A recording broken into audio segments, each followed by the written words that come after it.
and play by the referee's whistle to the very end of the game. So these are lessons we can actually pick or take going into Nigeria's game against their opponent. The game starts, of course, in a matter of minutes from now. Burkina Faso are there waiting now. It's easy when you're in this situation. They're the one that will now sit down, relax, and calmly watch Nigeria's game and say, okay, yeah, let's get to see who we get to face. Is it going to be Burkina Faso, Tunisia, or Burkina Faso, Nigeria? The average Burkina Faso fans would, of course, be saying in their own way as well. So good enough that they've been able to get themselves to the quarterfinals. It is now for us to go and join them, and hopefully the Eagles would also make it happen. Nigeria's lineup is in this straight, and I think very easy now. These days you can easily predict. We have right fullback Ola there. Zaidu Sanusi, of course, in defense. Marika Okoye, we have 5 and 6. Williams, Trus Ekong, and Kenneth Omeru. We have in the middle of the park Wilfred Ndidi and Joe Aribo. We have Samuel Chukwueze, of course, from the right side. We have Moses Simon, who's having an excellent run in this tournament. And we have Kelechi Iheanacho and Taiwo Awoniyi to complete the 4-4-2 formation that can also operate as a 4-2-3-1 formation in course of the game as well. So that is what we have as a starting lineup. So you can simply say we look like we have a starting lineup for this particular game. Then at some point in the course of the game, you expect the coach to indeed tinker as he deems fit as well. So this, of course, is the lineups once again. In case you missed out on it earlier on for the Nigerian national team going to this game against their Tunisian counterparts. All right. Yes, let's quickly give you the lineup real quick, just to remind you about how things are about to go down in this encounter. Between the sticks, of course, that is where you have Maduka Okoye, of course, in jersey number 1, Olaino in jersey number 2, Omero in jersey number 22, William Trustekong wearing the captain's armband in jersey number 5, Zaidu Sanusi in jersey number 12, and of course, Ndidi in jersey number 4, Aribo in jersey number 10, Kelechi Iheanacho donning jersey number 14. You've got Moses Simon in jersey number 15. Samuel Chukwueze is donning jersey number 17, and Taiwo Awoniyi in jersey number 19. Of course, we'll get the Tunisia one, but let me quickly get to the substitutes, those who are on the bench, those who can still come into the game during the course of the game. You've got Akpeyi right there on the bench, Uzoho, Olaino, Alex Iwobi, Kelechi Nwakali, Sadiq Umar. You've got Henry Onyekuru, Ahmed Musa, Frank Onyeka, Chidozia Waziem, and of course not forgetting Ajayi, and of course Collins, Jamilu Collins. Yes, we'll keep you updated with that of Tunisia, and of course let's let you. It has already begun. It has already begun. The encounter has already. Okay, well, thank you very much. Action on the way already. Let's let you know that Nigeria, of course, indeed with an early chance there. Okay, Nigeria with a first corner kick in the first minute. You can understand, that look on my face as well. So Nigeria were indeed, that's clear intention shown, and just at the first minute of play with a first corner kick. Nigeria and the first corner kick in the first minute of play in this particular game. And let me let you know that Moses Simon was the man who took the corner kick situation at that point in time, sent it into the 18-yard box. Nigeria, of course, had an exchange of attacking moves there, and then the ball fell into the path of Wilfred Ndidi, who attempted a bicycle kick. The ball went out for a goal kick situation. So clear intent shown by Nigeria with the first attempt off target by Nigeria with a first corner kick opportunity in just 2 minutes of football played there at the Rumdia Gia Stadium in Garoua. It is Tunisia, Nigeria 0, Tunisia 0. Action underway. Second round of 16 game there, of course, at the African Cup of Nations in Cameroon. That's right. And of course, both teams are looking to see how they can progress to join Burkina Faso. Like we already told you just a moment ago, we got wrapped up in that encounter. And of course, already Nigeria showing a lot of, vibe and a whole lot of verve in this encounter already. And let's see what the few more minutes will bring in this encounter. Like Inka said, well, we'll need to be very, very careful in this one. Let's quickly also let you know someone is down.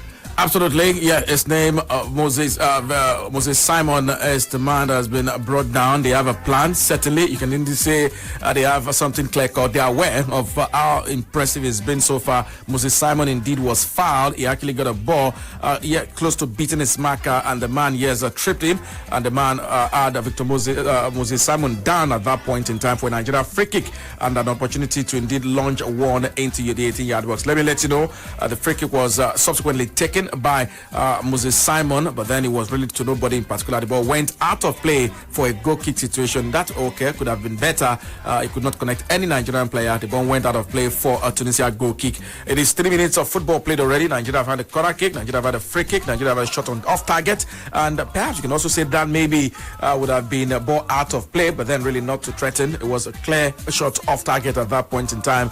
After that free kick was really could not connect to its intended destination by Victor Moses. In just 3 minutes, it's been a straight action from Nigeria against Tunisia, still goalless in this particular game.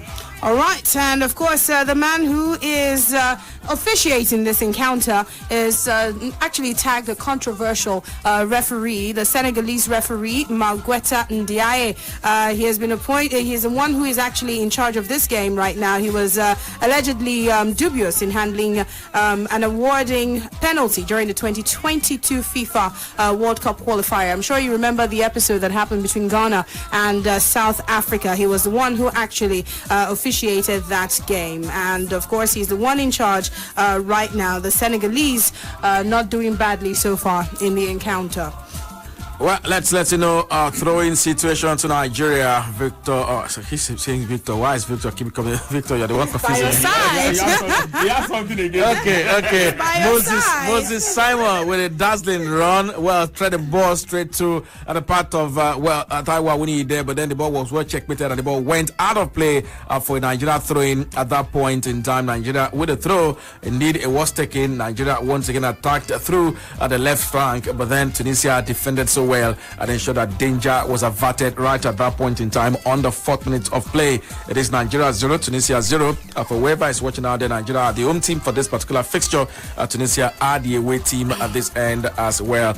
I'll be sending the pass straight to our man who is right there on ground at the scene of the event there, of course, in Garua, Adeniyi Adebanjo. Let's hear you. Go ahead, Niyi. Yeah, okay, I can hear you. Well, of course, the game has kicked off here at the stadium. The stadium gradually filling up. It took a while for that to happen because the procedure of the COVID test and, of course, presenting a clearance card before you get into the stadium. As we speak, there are fans still trying to get inside to find their seats, but the game is well on the way, and obviously the two teams still trying to size each other up. Nigeria come close to scoring one time there, but it wasn't really on target. So far, so good. The coach is on the side, of course, Tunisia without their coach under Kebahia, who's out of this game. One of the 8 who we know now tested positive for COVID yesterday and not available actually. But there are 7 other players who are not available for this game for the Tunisian side. But as far as the question of the captain is concerned, well, yesterday I reported and I still did confirm it today that the captain, there was a second round of test done, and it's likely that the captain will be part of this game. And so far he's on the bench. Widely Casper, who plays club football for Saint Etienne in Liga, he's on the bench. Perhaps at some point in time during this game he might be brought on. But the Nigerian team also have a few players who are not available for selection in this game. 4 of them, as a matter of fact, they are mostly defenders, 3 of them defenders, and of course the goalkeeper John Noble is not available for selection in this game. Only Tyler and I'm going to have to check for the fourth name just to be sure. But all 4 of them are players, of course, in a defensive who play in defense for Nigeria. I'm trying to sort out the names now. Yes, so this is John Noble, Jaron Eboimi, and of course one attacker, Chidera Ejike. These are the players who are not on the bench for Nigeria. They, of course, will play no part in this game. But Chinozie Awaziem is on the bench, which means at some point, if he gets called up by the coach to suit up and go on to Frederick will be his first start for Nigeria. It will be his first game for Nigeria actually in this tournament. Coach of what looks like is still sound. Things up as much as the proceedings have got this far in the game. We're past the 8 minutes mark in the game. The coach doesn't look like he's too disappointed with what he has seen just yet. Of course, we must also hold this Tunisian side in very high regard. If you notice how we played with press high, with a high block, the forwards, Kelechi here and Tyra, when we keep the Tunisian defenders, giving them very little space to play around with the ball or even try to build from the back. Build up play from the back of Tunisian hasn't been particularly as rosy as they would want it because the Nigerian team is pressing high there. The center referee, of course, is Senegalese, and that was at the center of the drama that ensued between Ghana and South Africa in the World Cup qualifiers. And his first and second assistants are also Senegalese, and the fourth official is Senegalese. In the bar room, we have a female referee who's from Morocco. And well, there are a few moments there. Of course, I'm sure you heard the crowd, the Tunisians almost because the Nigerian defense some problems there and almost took the lead, but the ball was well dealt with by the Nigerian defense. It is still goalless here, but the tension is almost level. The fans are really on the edge of their seats. It looks like even some of our colleagues here, journalists, are also on the edge of their seats. This game, it is hard to call. More like the game against Egypt, the sort of momentum that game builds towards the kickoff, of course, is the same. This one has had this game since it was clear Nigeria was going to face Tunisia. I think that that's apprehension of playing against a North African team once again caught up with a lot of people. But so far, so good. Both sides are, still trying to measure up, and there is nothing to complain about so far. But the Tunisians have not been particularly happy with some of the calls by the referee.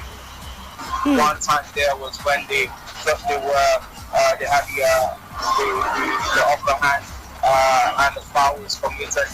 The Tunisian would have expected that the call would have been against Nigeria, but the Senegalese referee didn't think so. He awarded a free kick to Nigeria. The Tunisian player obviously not happy about that decision. The assistant coach who's on the sideline as well, not particularly happy about that decision. But it is what it is. The game continues here, and the fans continue to trickle in. But we already have a sizable number to the front of me, of course, the red terraces, I like to call it. To my right, which is the yellow terrace, I also see a good number of spectators in the stands there.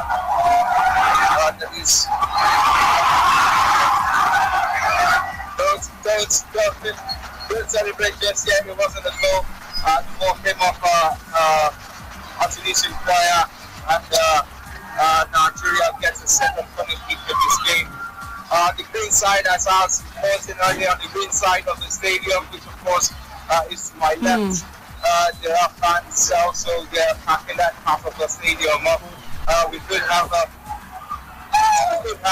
by all accounts, we could have a very, very packed stadium. This, of course, unlike what we've seen at any point in time in this tournament, especially here at the stadium. But we'll wait to see halftime, of course. We know that more fans then gain access into the stadium. And by that time, hopefully, I will be able to move to that section of the stadium and perhaps get a few of them to comment on the game and comment on what they have not, what they've loved so far about the game, or what that would be great. We'll see for the first 45 minutes. So from the stadium, the Brila Media coverage of this African Cup of Nations continues. Nigeria will be at group stages, of course, referred to as the landlords of Gawa, where they have massive support among the locals, and you have Nigerians crossing the border over.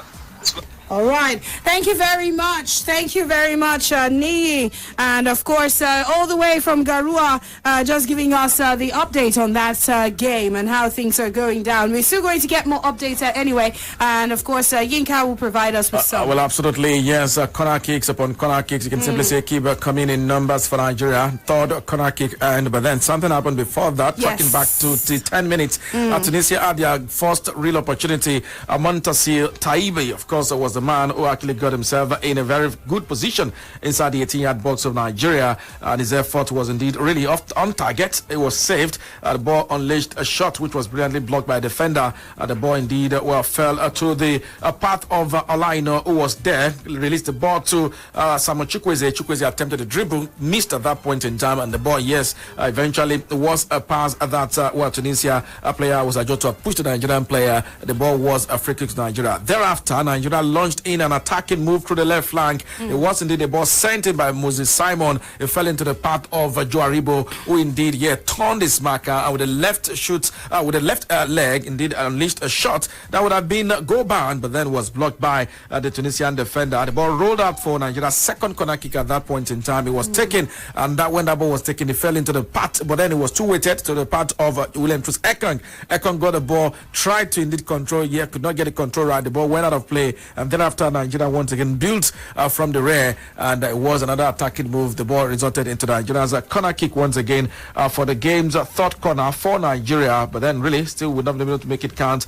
in that regard. So Nigeria have had 4 corner kicks in total. Tunisia yet to get a corner kick in this particular game. Nigeria really a bit tough it is for them, I must say, with 47% of the ball possession, but Nigeria have really been the team to have threatened. Tunisia have not been able to really penetrate as much as they've had so much of the ball better than Nigeria.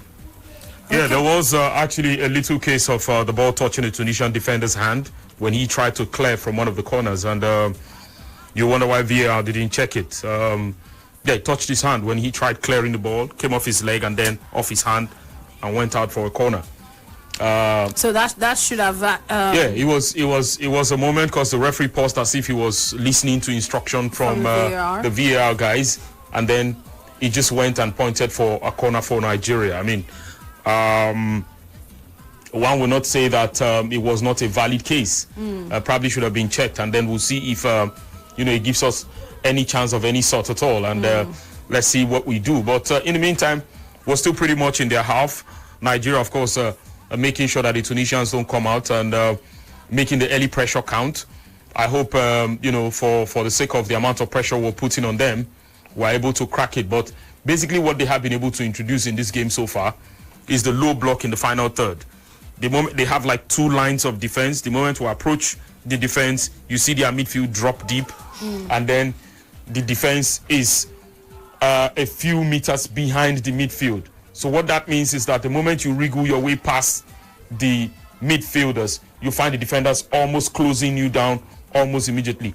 I think what we might have to do in this case is to drag it out wide, let the flank men do the job, and let the center forwards push so that we can keep their defenders busy while our midfielders can also thread the passes through, and then we'll see what happens. All right, let's get some updates. Nigeria came close, Yinka. Absolutely, a well-threaded pass by that man, Joe Aribo.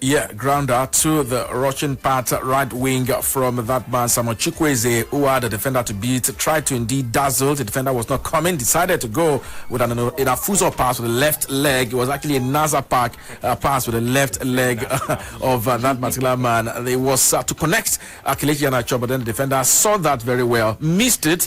Could have also been Tawawuni connecting. The defender, of course, ensured that did not pass. If he had passed, it would have been a fly header by Kelechi Iheanacho, or a very good connection by Tawawuni, but then it was well read and they saved at that point in time. Nigeria with a chance there. I remember Kelechi Iheanacho had done similar thing in Nigeria's last game against Guinea-Bissau to Sadiq Umar. So it was a case of, Samuel Chukwueze learning or telling him, okay, guy, I can do same thing too. But then that was well read and it was stopped at that point in time. So you can simply say it's 18 minutes into this game. Nigeria 0, Tunisia 0. Nigeria have been, the more direct and more team to have threatened. Tunisia's only chance came on the 10-minute mark. It was an attempt on target that was saved. It is indeed still goalless in this particular encounter. Nigeria 0, Tunisia 0, 18 minutes on the clock. All right, 18 minutes on the clock in this encounter. Let's give you a little bit of stats since we've gone past 15 minutes already, and 18 minutes it is with the game played so far.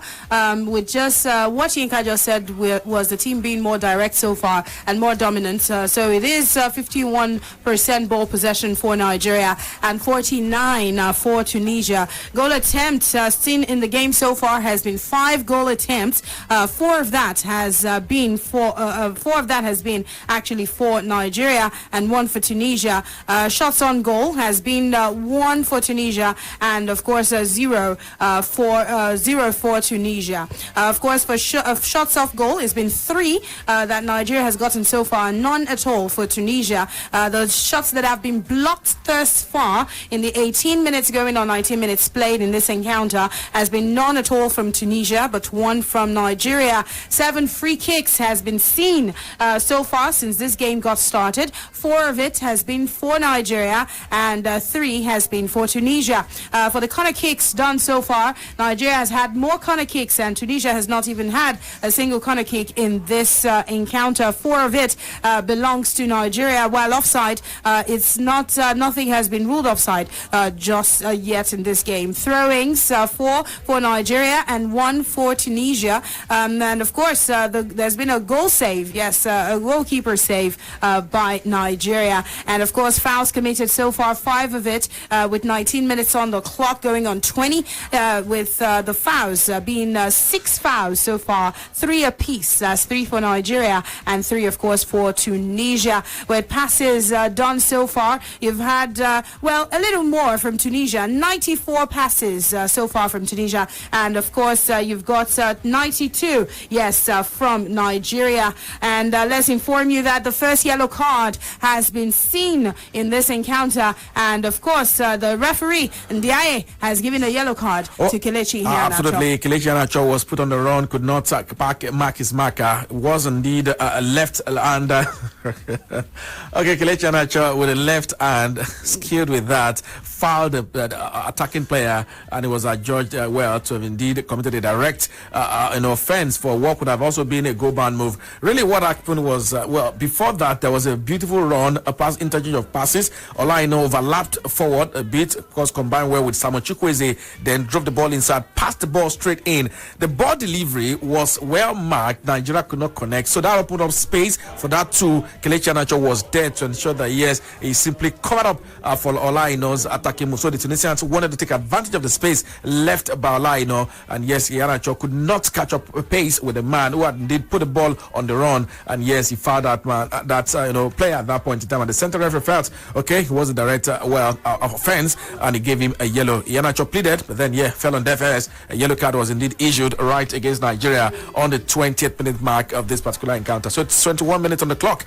Nigeria 0, Tunisia 0. First yellow card coming the way of Nigeria on the 20th minute mark. Kelechi Iheanacho, the culprit and the recipients of the card at that point in time. Nigeria still, in search of the goal. Tunisia themselves yet to score. All right, so 21 minutes on the clock, and like we told you, the first yellow card already seen, and what this essentially means is that Kelechi would miss the next game, of course, because of that yellow card. And of course it is 21 minutes on the clock right there at the Romde Ajia Stadium, and of course let's see just how well things continue to be, but of course Nigeria has been the more dominant side, and of course it's so dominant that even Kelechi was quite surprised that he got that yellow, but there was definitely a bit of infringement on his part. So yes, he gets a yellow, and it's the first yellow of the encounter thus far. Yes, that was given in the 20th minute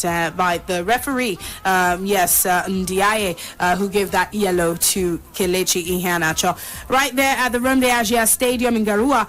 Soon enough we would also still connect with our man Adeniyi Adebanjo, who's been giving us updates, and so we can find out some more concerning how things are going on and how the fans are feeling right there in the stadium. And of course the last last time out, he was talking about how excited they all were. Yinka, a little bit of more updates. Well, thank you very much. Nigeria stole the ball there in the middle of the pack. It was a good pass there by a good ball stolen by Nigeria. The man Tower, when he got the ball, went for a header. Peter Maka decided to give the ball to Kelechi Iheanacho. Actually wanted to do a 1-2 ball. The intention was to give the ball to Iheanacho, then run to Spain. Iheanacho released him back once again. That did not work out well. The Nigerian attacker there, Kelechi Iheanacho, could not get a foot firm hold of the ball, so he did release the ball to the man who was rushing. He was defending, and the ball was lost at that point. That would have been a very clear opportunity for Nigeria to create a 1-2 opening there, and had the attacker facing the goalkeeper. It was indeed checkmated by the Tunisian defense at that point in time. All right, so that's how things are going down. A little bit of update there from Yinka. And already, you know, it is 24 minutes of action already gone in this encounter. Yes, 24. Make that 24 right now with the games gone so far. And, of course, Kelechi Iheanacho, of course, just doing, perhaps playing a bit more cautiously now after getting that yellow. At this point in time, of course, you know, getting the yellow can be quite tricky for some of the players, especially at this stage of the game. But of course, we continue to give you more updates on that one. Nigerian players are trying so very much, but of course, most of the efforts that they've had and the goal-bound moves and the goal attempts that they've had would need to actually need to finish up with a goal at this point in time soon, very soon. So at least we can see how far this goes. But of course, the Tunisians seem to be handling everything being given by Nigeria well. So far, so good. And of course, we'll wait to see who exactly is going to draw first blood in this encounter. With the games played so far, with the action scene is 24 minutes already gone in this encounter. Well, nice passes it's been for both teams. Of course, short passes by Nigeria in this encounter so far. Let's also inform that in case you're just tuning in, we told you earlier on, of course, there was a nice cross by Samuel Chukwueze, who, of course, could not really do that much for that. Like Yinka said, he was trying to perhaps play just like Sadiq Umar had actually done a couple of days back. But, of course, let's see how things will reveal itself in this encounter. Anyway, let's move on and give you a bit of more stats since it's 25 minutes on the clock. And of course, I must tell you that the possession by both teams evenly matched at this point. It is 50-50, 50% ball possession by both teams, with the 25 minutes game time already in this encounter. And of course, with shots on goal, you've had the Tunisians with 1 shot on goal so far. Goal attempt, 1 by Tunisia, and of course 4 by Nigeria. And of course, free kicks already a bit more from the last time we gave you updates. 7 of them already by Nigeria and 4 from Tunisia. While of course you've had fouls. Yes, 5 fouls from Tunisia and 4 from Nigeria. And one of it, of course, resulted in a yellow card, like we told you not long ago. And yes, 1 yellow card, like I told you. Total passes 124 from Nigeria, but more total passes from Tunisians, 131 actually. And in terms of completed passes, the Tunisians have made more completed passes, more accurate passes in this encounter, 110 accurate passes. And while of course you've had Nigeria with 106 in terms of tackles, 4 tackles from Tunisia,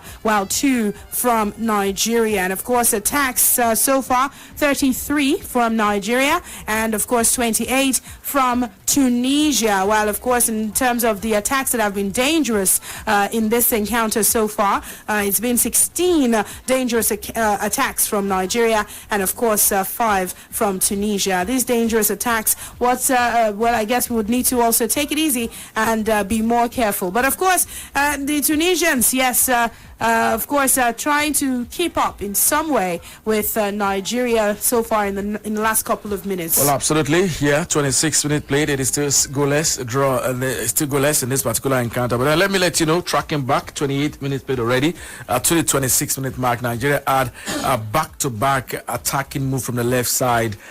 Moses Simon involved in play. He had tried to connect with Awawuni, but then it was well checkmated. He's not been able to actually get it turning right. The last one came on the 27-minute mark when Moses Simon got a ball into the 18-yard box. It was indeed taken by Tawawuni, but then, yeah, his first touch on the ball was weighted. That indeed had to force him to try to control the ball, and trying to do so, it was indeed man-marked. It lost the ball, tried to force his way back to gain the ball from his defender. Then, yes, use of excessive force was spotted by the central referee, and it was a free kick to Tunisia just at the edge of the 18-yard box of Tunisia at that point in time. When he actually wanted to get the ball back, yes, straight to himself. He could not do that at that point in time on the 27-minute mark. On the 25th-minute mark, yes, Nigeria had Ajo Aribo stealing the ball, but then his attempt to indeed locate Tawawuni up front, he could not get the ball well threaded at that point in time. He actually the ball meets the defender, midfield player of Tunisia, and that ball did not go through at that point in time. It's been pretty tough to get a clear-cut chances the Nigerian players are looking for, and you can simply say at this point in time, he will certainly lie on the guys trying to make the pass, possibly themselves getting their foot right and getting those attempts clearly on target.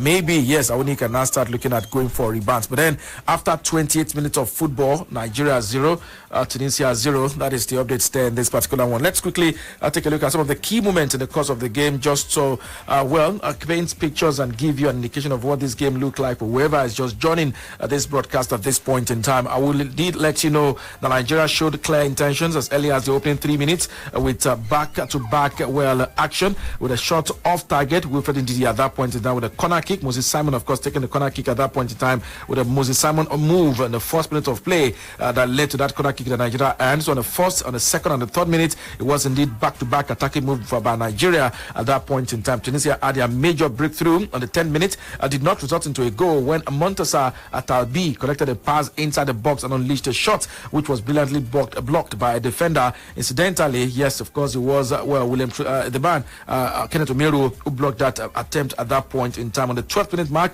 Joe Aribo went for a goal and shoot towards the left side of the goal, but then his effort was well blocked at that point in time as well. There were indeed stoppages on the 13th, 14th minute respectively when Nigeria had a corner kick. The corner kick indeed was taken, but then nothing came out of it as well. These are key moments, you can indeed say. For Tunisia, it's just been one key moment in the course of the game so far. And on the 20th minute mark, a yellow card was indeed brandished by the central referee. Kelechi Iheanacho was the man who actually got booked at that point in time. Thereafter, Nigeria had a couple of attacking moves, but then they were well read, and it came to nothing at that point, at those different points in time as well. So half an hour played, 30 minutes on the clock. It is Nigeria 0, Tunisia 0. Game number 38, 2021 African Cup of Nations there in Cameroon. Okay, and ain't nothing changed, still 0-0, and of course, just to let you know that as it is going right now, the Tunisians, I'm not sure what their game plans are, but earlier on you heard from Victor, who was talking about how they just form a two-line of defense once you get towards their own goalpost. But it seems to me like it is... they're playing deep into this game, and perhaps just also waiting to get to us on a counter. But of course, I think that at any point in time, any moment from now, Nigeria should have already scored to somehow ease the pressure on them, because it's almost as though the Tunisians are playing a waiting game, so to speak. Let's hear from Vicky. I think basically they have prepared for the part of our game that they have seen. We have created most of our threats from the flanks, and they have prevented us from doing anything from the flanks today. Yes. There is a certain level they have allowed Ola not to get beyond in terms of running to that final third position where he can pull those crosses. There's always two men on Chukwueze, and then the third man is waiting to mop up whatever possession comes out of the press. Same thing for Simon Moses. Is it that 2 or 3? So what basically happens is that he runs, and then one man is by him. The moment he gets past that man, because he's a pacey player, there's another waiting to knock the ball into the throw-in or just put in a tackle that would make him jump, and then he leaves the ball, and then they recycle possession. So what I'm thinking is, I hope the coach is seeing this. Basically, what he should be doing now is to think of situations where you can have central midfielders open up for them, so that there can be 1-2 situations that will make them run into positions, and then the right pass in the right place will create overloads in terms of the number of people we might have in the box when we turn attack into that place where we need to finish. And I think that has been majorly our problem.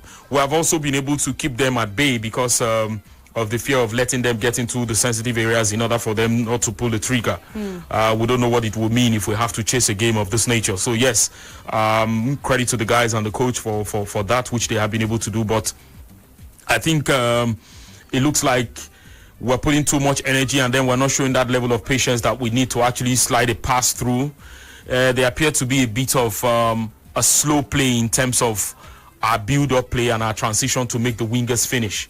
We need to not rush the process, because in most cases you find out that when the ball goes to the guy who's supposed to run from the flank, you still find a lot of their guys, like 5 or 6 of them, who can snuff out the attack, still in their own sensitive area, hoping to clear the ball off the line and snuff out any danger. So I think we should be looking at positions where we have to have as many people as possible join in the attack when we have such situations, so that even if you're a winger, you need somebody to ease the pressure off you, you can lay a pass and then run into position and see what happens. All right, a well-balanced game so far, Tony. But what have you understood so far from how Nigeria has tried to keep them at bay? First of all, I want to admit that this is our most difficult game so far. I didn't know the Tunisians would be disorganized with the stories of COVID and all of that. You'd expected that it would have affected their game plan one way or the other. The absence of their main coach and then the assistant coach taking over. They've really showed that they can hold their own in this game. Haven't qualified as one of the best losers. This was not the way Tunisia played in the group phase. They know that this is the knockout phase, and that they're not playing very, very badly. We are creating half chances here and there, but it's been very, very, very difficult. I would not be surprised if they hold on for the remainder of this first 45 minutes, and then maybe in the second half, Austin Eguavon perhaps would make 1 or 2 changes. So far, so good. We need players who obviously can make take-ons. Moses Simon has tried. Every now and then he tries to dribble. You see 2 defenders from Tunisia closing him down. I think that has to change. If Moses Simon is not functioning well in this game, we might need a Chidera Ejuke. They've done the same thing to Taiwo Awoniyi. They've done the same thing to Samuel Chukwueze. So we're not really functioning up front. And the way it goes on like this, maybe they might just fancy their chances in a shootout. But definitely, it's a difficult game. Very, very difficult game for Nigeria.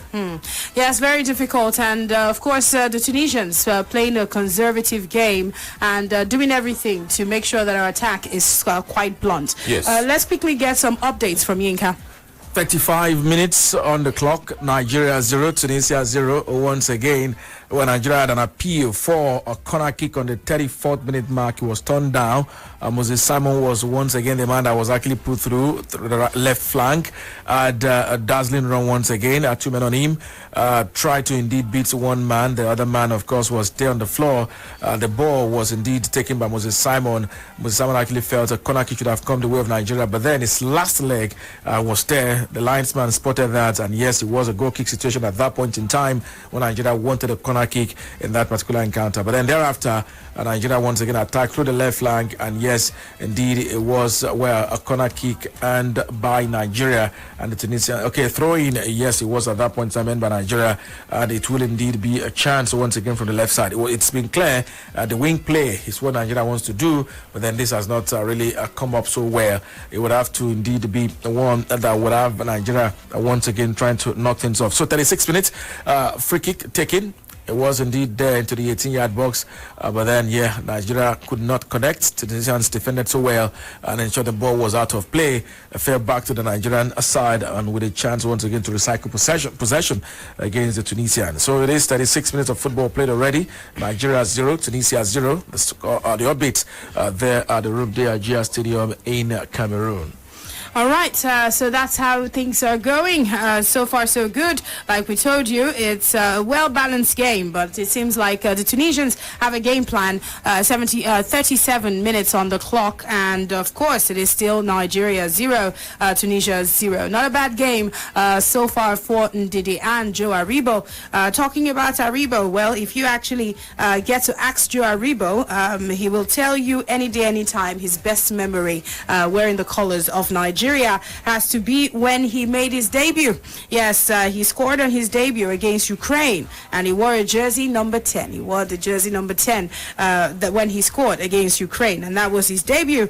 And interestingly, the next game was also against Brazil, and he also scored in that game, which was his second, and he still wore jersey number 10 back then. Anyway, he's having a good game so far alongside Ndidi. But of course, one thing, something out of the ordinary needs to be done about the forward line for Nigeria, because of course you've got the Tunisians. They came here with a well-structured game plan, and they are executing it, doing everything to frustrate our forward line. So far, so good. But of course, Hiana Chatu needs to watch it. I know he's trying to also get right into the game for Nigeria, but of course with a yellow card, he needs to be a tad more careful. Anyway, it is 38 minutes gone so far in this encounter. Nigeria 0, Tunisia 0. That's how the game is going at the moment. And we are getting very close to the wrap of the first half. But of course,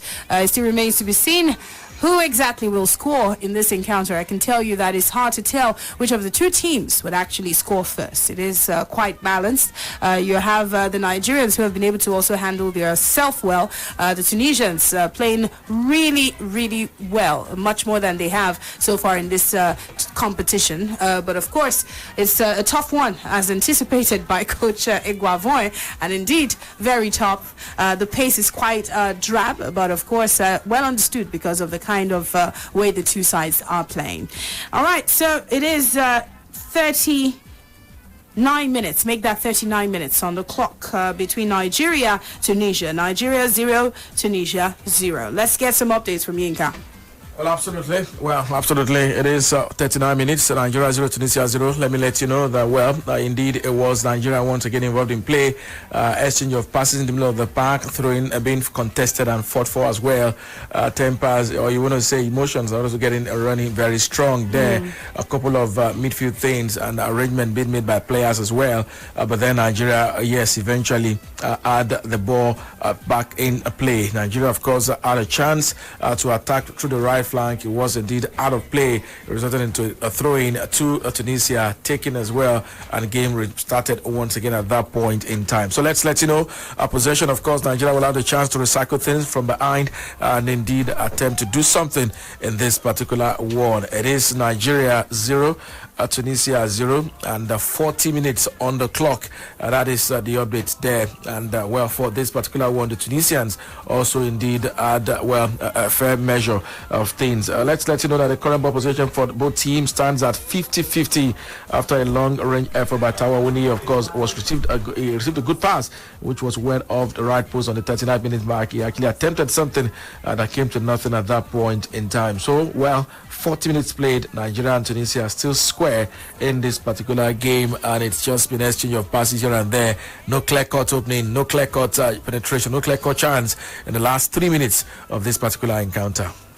One thing is for sure, if this wraps up this way in the first half, expect a very, very tough encounter in the second half. And that's because both coaches will try to adjust quite a lot for their teams going forward, knowing that in the second half, a lot of things will matter. So I'm expecting that somehow, maybe your team scores. Likely Nigeria before the halftime. Games management, you can also say as well. And for Tunisia, they also had one on the 38-minute mark. It was a feeble attempt off target, though. One that indeed at least had the goalkeeper of Nigeria, Maduka Okoye, calling for the ball for a goal kick situation on the 38-minute mark. Really nothing to threaten Nigeria at that point. That was just a feeble attempt off target. The closest they really have also, came close to scoring since that 10th-minute strike. It's really been about Nigeria not being able to make those clear-cut chances. So at this point, you can simply say, make do with whatever half chances you're getting around there. The Tunisians have not walked the Nigerian goalkeeper, for instance. Yes. Madika Okoye has been on holiday so far. But then, it's really been tough for Nigeria to penetrate and get something done in this particular game. 41 minutes. You can make that 42. Nigeria 0, Tunisia 0. And that is the update here once again as well. Like I did say, the last 3-4 minutes, it's been tough to actually get anything done as regards having the goalkeepers to work. Penetrating that the defender is not allowing the strikers penetrate. There might be something Iguanvon should be able to do about that. Well, apparently the coaches will be thinking, getting close to the halftime mark.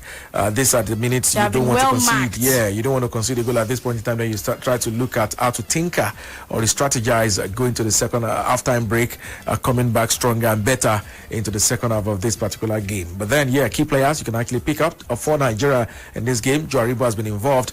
Joe Aribo may really be one man who will be very crucial to Nigeria's gameplay by not just because of play, but then his ability to also shoot from outside or do something that could indeed fetch Nigeria a goal in this particular game as a stand. Kelechi Iheanacho has been a bit weak since that yellow card. Attacking wise, you can simply say perhaps the best would have to be when he has the ball. Off the ball, he will be careful, cautious and mindful so he doesn't get himself a second bookable offense that will eventually cost Nigeria plenty of troubles here in this particular game. So 43 minutes, let's let you know Nigeria once again with a chance, of course, from the left side of attack. Tawawuni was there, sending ball into the 18-yard box, but then it came to nobody in particular. The goalkeeper of Tunisia was off his line quickly. Is also had to deal with a number of only 2 chances here and there. He's been the more active of the 2 goalkeepers, but then really nothing has also troubled him so far in the last 10 minutes. You can simply say 43 minutes on the clock. Nigeria 0, Tunisia 0, and that is the update in this particular game.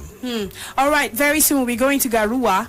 Yes, we'll be going to Garua to speak with Adeniyi Adebanjo in just a bit. And of course, we'll be connecting with him as we're getting close to halftime so we can get some more updates from Garua, Cameroon. But in the meantime, like we've said, it's 44 minutes. Make that 44 minutes on the clock. Of course, getting close to halftime any moment from now. And of course, still nothing changed.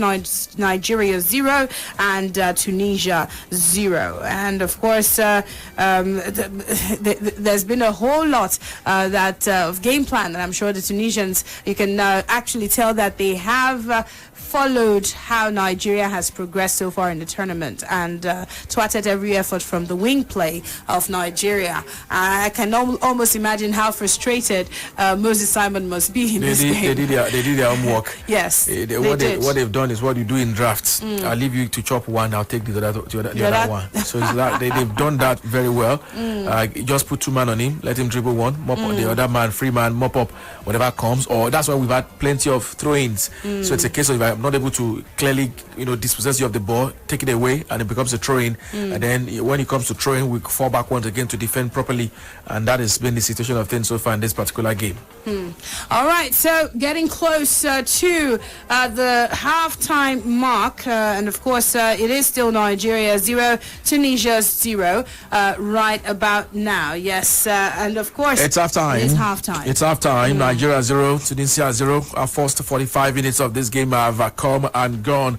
Nigeria yet to score. Let's quickly take you through a brief summary of how it all went down in the first 45 minutes of playing this particular game. But before we do, just to remind you, yes, that this is the AFCON halftime show, and it is powered by Amstel Malta Ultra and 3-3 Expert Lager. Let's quickly take a break, and then we'll give you the stats on how the game has gone. Hi, guys. A lot of people have been excited to hear that Amstel Malta Ultra is the official malt drink of the Super Eagles. And Amstel Malta Ultra will be cheering the Super Eagles all the way. Hey, put a spotlight on me. Now let me tell you this. I used to care for the world's opinion, and I used to fear their rejection. I used to beg for validation. And I used to wait to be seen. But now, no more. No more. No more. Because my time. My time? My time. My own time is now. So what are you waiting for? Amstel Malta. Be your best.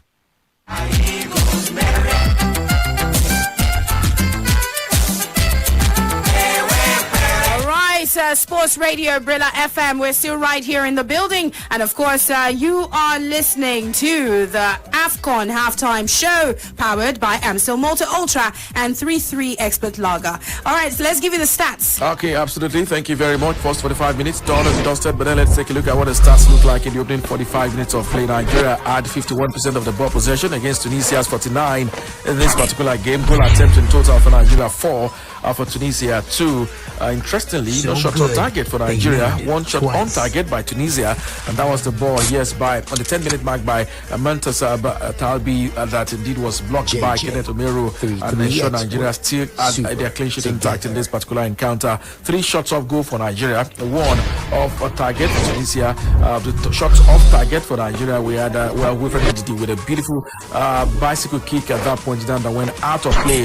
It was an attempt to off target on the second minute. Of course, one of the first chances that kept the way of Nigeria in the opening 3 minutes of play against Tunisia. Blocked shot, 1 for Nigeria, none for Tunisia. Free kicks, 12 free kicks Nigeria had to Tunisia's 9 in this particular game. 4 corner kicks, nothing has come out of it. Yes, come out of it rather.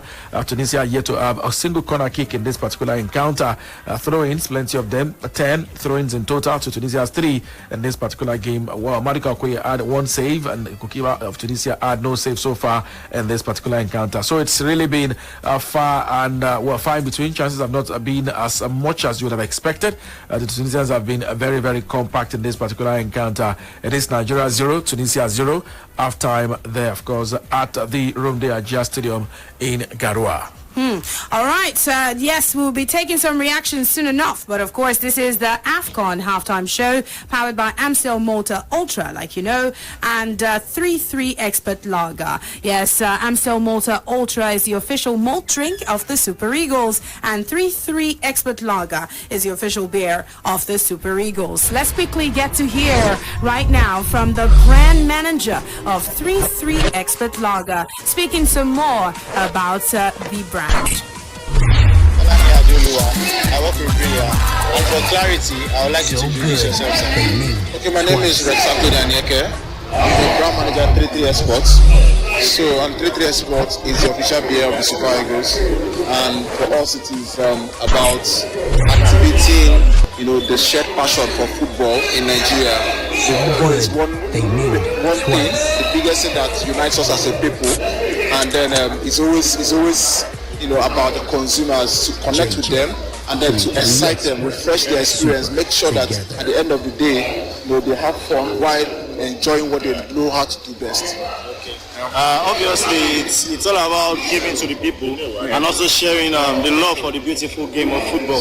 What efforts have you made towards giving to the public? Okay, really, it is big for us, like I told you. What we are doing with the Eagles is beyond the Eagles. We're also doing for the consumers. As we speak, there's a challenge ongoing. I'll be taking people to watch the match live, the finals in Cameroon live. And then it's going to be as easy as just come out, watch the game, enjoy the game, follow the game, and then some few questions, some predict and win questions here and there. And then once you predict right, you are just a lucky winner. You might just see yourself going to Cameroon to watch this match live. Okay, talking about prediction, I'd like to test your football knowledge. The Eagles are about playing now. What's your prediction for the match? Okay, I followed this competition keenly, and then I can tell you without any doubt in my heart that we are going to come out of this game 2-1. 2-1. Yes, that's wonderful. Who is your player of the tournament so far? My player of the tournament so far remains one and only Kosi Simon. Alright, so what's your message to the people? My message to the people is that we should continue to support the Eagles, continue to do this together, because it's only when we come together, that we can do so much, we can go far. Because I can tell you for free that Super Eagles have gone this far. It's not only them. They know that they have our full backing, and then we should continue to support them. And then at the end of the day, we are all super together. It's a wonderful gesture, taking people toward the final life. What other gifts do people stand to win? Okay, essentially that is our star prize, going to watch the match live. there will be many other consolation prizes, and we'll be giving out the signed autographed jerseys, Nigeria Super Eagles jerseys, to lucky winners too. And there's also, many other cash consolation prizes. But as we proceed, we'll also make this information clear to them. Just so we run over, how do they qualify for these prizes? To qualify, you have to follow us on our social media pages, keep tabs on all our updates. Every Monday there's always an update on what is happening next. And what are the pages, sir? So 33 Sport Nigeria, across all social platforms, Facebook, Instagram, and Twitter. Thank you so much, sir. Thank you so much. It's really lovely talking to you. I really appreciate you, sir. All right, and that is the brand manager, yes, for 33 Export Lager. Yes, that was Rex Anthony Anyeke, the brand manager of 33 Export Lager. All right, so a couple of customers of 33 Export Lager also have something to say. We've got Mr. Tolusheye, who has actually who also had a chat about 33 Lager. My full name is Tolushe Emmanuel Joe. Tolushe Emmanuel Joe. Emmanuel Joe. Yes. That's wonderful, sir. So how long have you been drinking 33? It's been a little bit long. That's 4-5 years. So you enjoy the drink? It's okay. It's not bad. It's one of the good things around here. That's wonderful. Yeah. So far so good. This merriment has been brought from 33, and there have been a lot of games so far. Which of the games would you like to interact? I will prefer the generator. The other things for that generator, at least that one is more valuable. That's wonderful, sir. Have you been following the AFCON? Yeah, please. I would like to say Nigeria in particular. I follow their game. Talking about Nigeria, I would like to know how far do you think Nigeria can go? Okay, would I just say by God's grace, Nigeria will get to final, possibly win the cup. Oh, that's wonderful. The match has started. What's your prediction for the match? I'm very sure of winning, but I don't know, maybe it's 1-0 or 2-1 or whatever. Nigeria will score, they will score, but Nigeria will eventually win the match. Do you like to go to Cameroon to watch the finals of the AFCON? Maybe it's possible. It's possible with 3-3, Well, if you give me the tickets, I will be there. That's wonderful. Yeah. Okay, sir, the last question. Who has been a player of the tournament? Player of the tournament. We are all good players, but maybe I think I'll give it to the captain, AFCON. Oh, that's wonderful. Yeah, he's outstanding on every match. Sir, in one word, describe when you hear 3-3, what do you think about? I would like to say pride of Nigeria. That's wonderful, sir. Thank you so much, sir. All right, that was a 3-3 Expert Lager customer, Mr. Tolusheye. Anyway, we'll still go back to the scene of the action, and don't forget, Nigerians are enjoying the game from wherever. And of course, you have another 3-3 customer known as Mr. Lekon, who is also going to be speaking from the other end. He's been following up on the game too. Can you introduce yourself, sir? I'm Olam Lekon. Okay, Mr. Lekon. How long have you been taking 3-3? For the past maybe 10 years. 10? Yeah. For the past 10 years. Yeah. When you hear about 3-3, what comes to your mind? What's the first statement, or what's the first thing that comes to your mind? Kunos. Kunos. Yes, that's it. That's wonderful, sir. I would also like to test your knowledge about this AFCON tournament. How far do you think Nigeria can go in the competition? I don't know, but for now they are playing very well. Very well. But there's still a match. Yeah. All right, sir. This match right now, what's your prediction for this match? 1-0. 1-0. Yeah. No more, no less. Super Eagles win 1-0. Yeah. Who has been your star player? Victor, Simon Moses. Yeah. Your star player. Who is assistant star player? Assistant? Maybe, I don't even know, but Moses, that was one for me. is offering gifts. Okay. They have a ball, they have a signed jersey, they have a generator. Which of these gifts would you like to win? Obviously, just generator.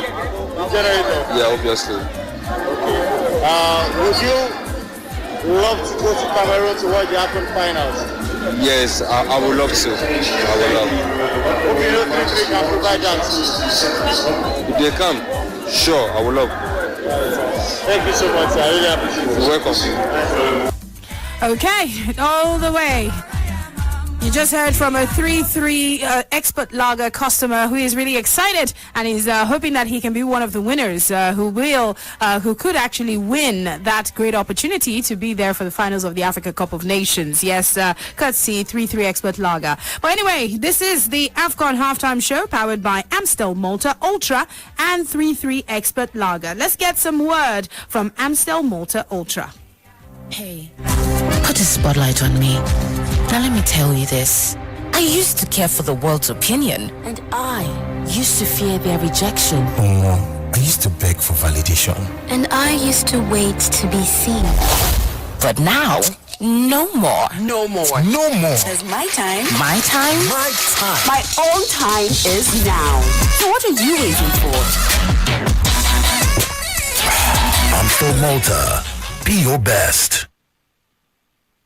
Right, Sports Radio Brila FM, and of course, about to wrap up the show in just a bit. Yes, this is the AFCON halftime show powered by Amstel Malta Ultra and 3-3 Expert Lager. Let's quickly talk to one or two callers before we just go straight up. This second half is set to get started in just a bit. Do call us up 07 000 000 889. Again, that's 07 000 889. Let's quickly talk to someone right now as we gradually wrap things up so that we can proceed to the second half. Yes, I know the first half, of course, ended 0-0. It's a tough encounter, but of course, we're very hopeful of the Super Eagles progressing to the next round. Don't forget, Burkina Faso is awaiting perhaps Nigeria or Tunisia. And let's quickly get to speak to one caller. Hello?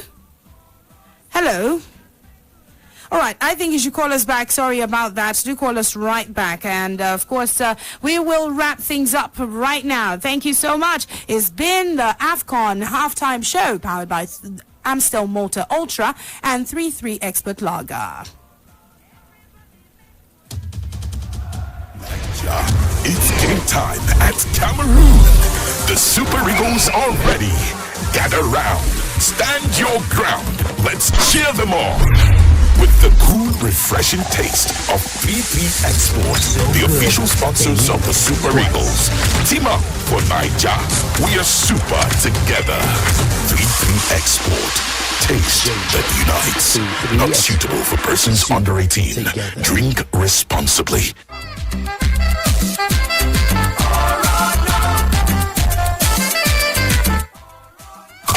Sports Radio 88.9 Brila FM, the official radio partner of the Nigerian Football Federation. Always supporting our national teams.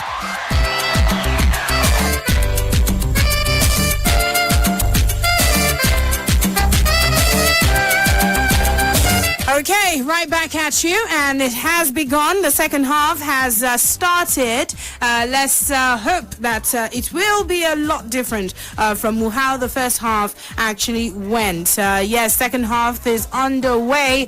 We left off 0-0. It is still 0-0. Nigeria 0, Tunisia 0. Yinka, I'm not sure. I don't know what's on your mind, what you expect to actually see in this second half. Well, absolutely. I want to see a much revamped team get to indeed, because this is the business end of any game. Second half, you have to make it happen now. It is now, or extend it, because certainly with wing play not working, what do you expect from Austin? Change approach. It's clear now that they have their work well cut out, and they've done the assignment on Moses Simon. They knew what they were doing, and it's not really been working. Maybe more of Chukwueze have been trying to do one or two things. I mean, just be a one man that could be the joker. Actually, Okay, well, let's let you know. It's Spain. It is Spain. It is Spain. It is Spain. It is Spain. Tunisia have taken the lead against Nigeria. Flat-footed defense line of the Super Eagles of Nigeria caught napping shots from outside the 18-yard box. The first real test, first real attempt on target, of course, in the second half of this game. Nigeria are down by a goal to nil.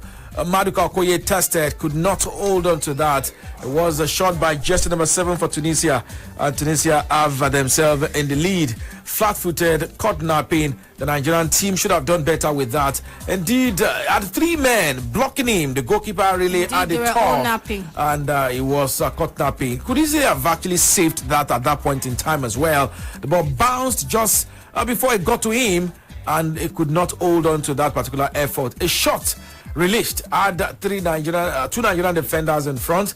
Maduka Okoye did not get his placement right, could not get hold of the ball, and the ball went inside the back of the net. Jersey number 7 have opened the scoring, and Tunisia are in front. Really long night, you want to say, for Nigeria. Msaknin Yusuf with a goal on the 47-minute mark to silence the Nigerian fans who are there.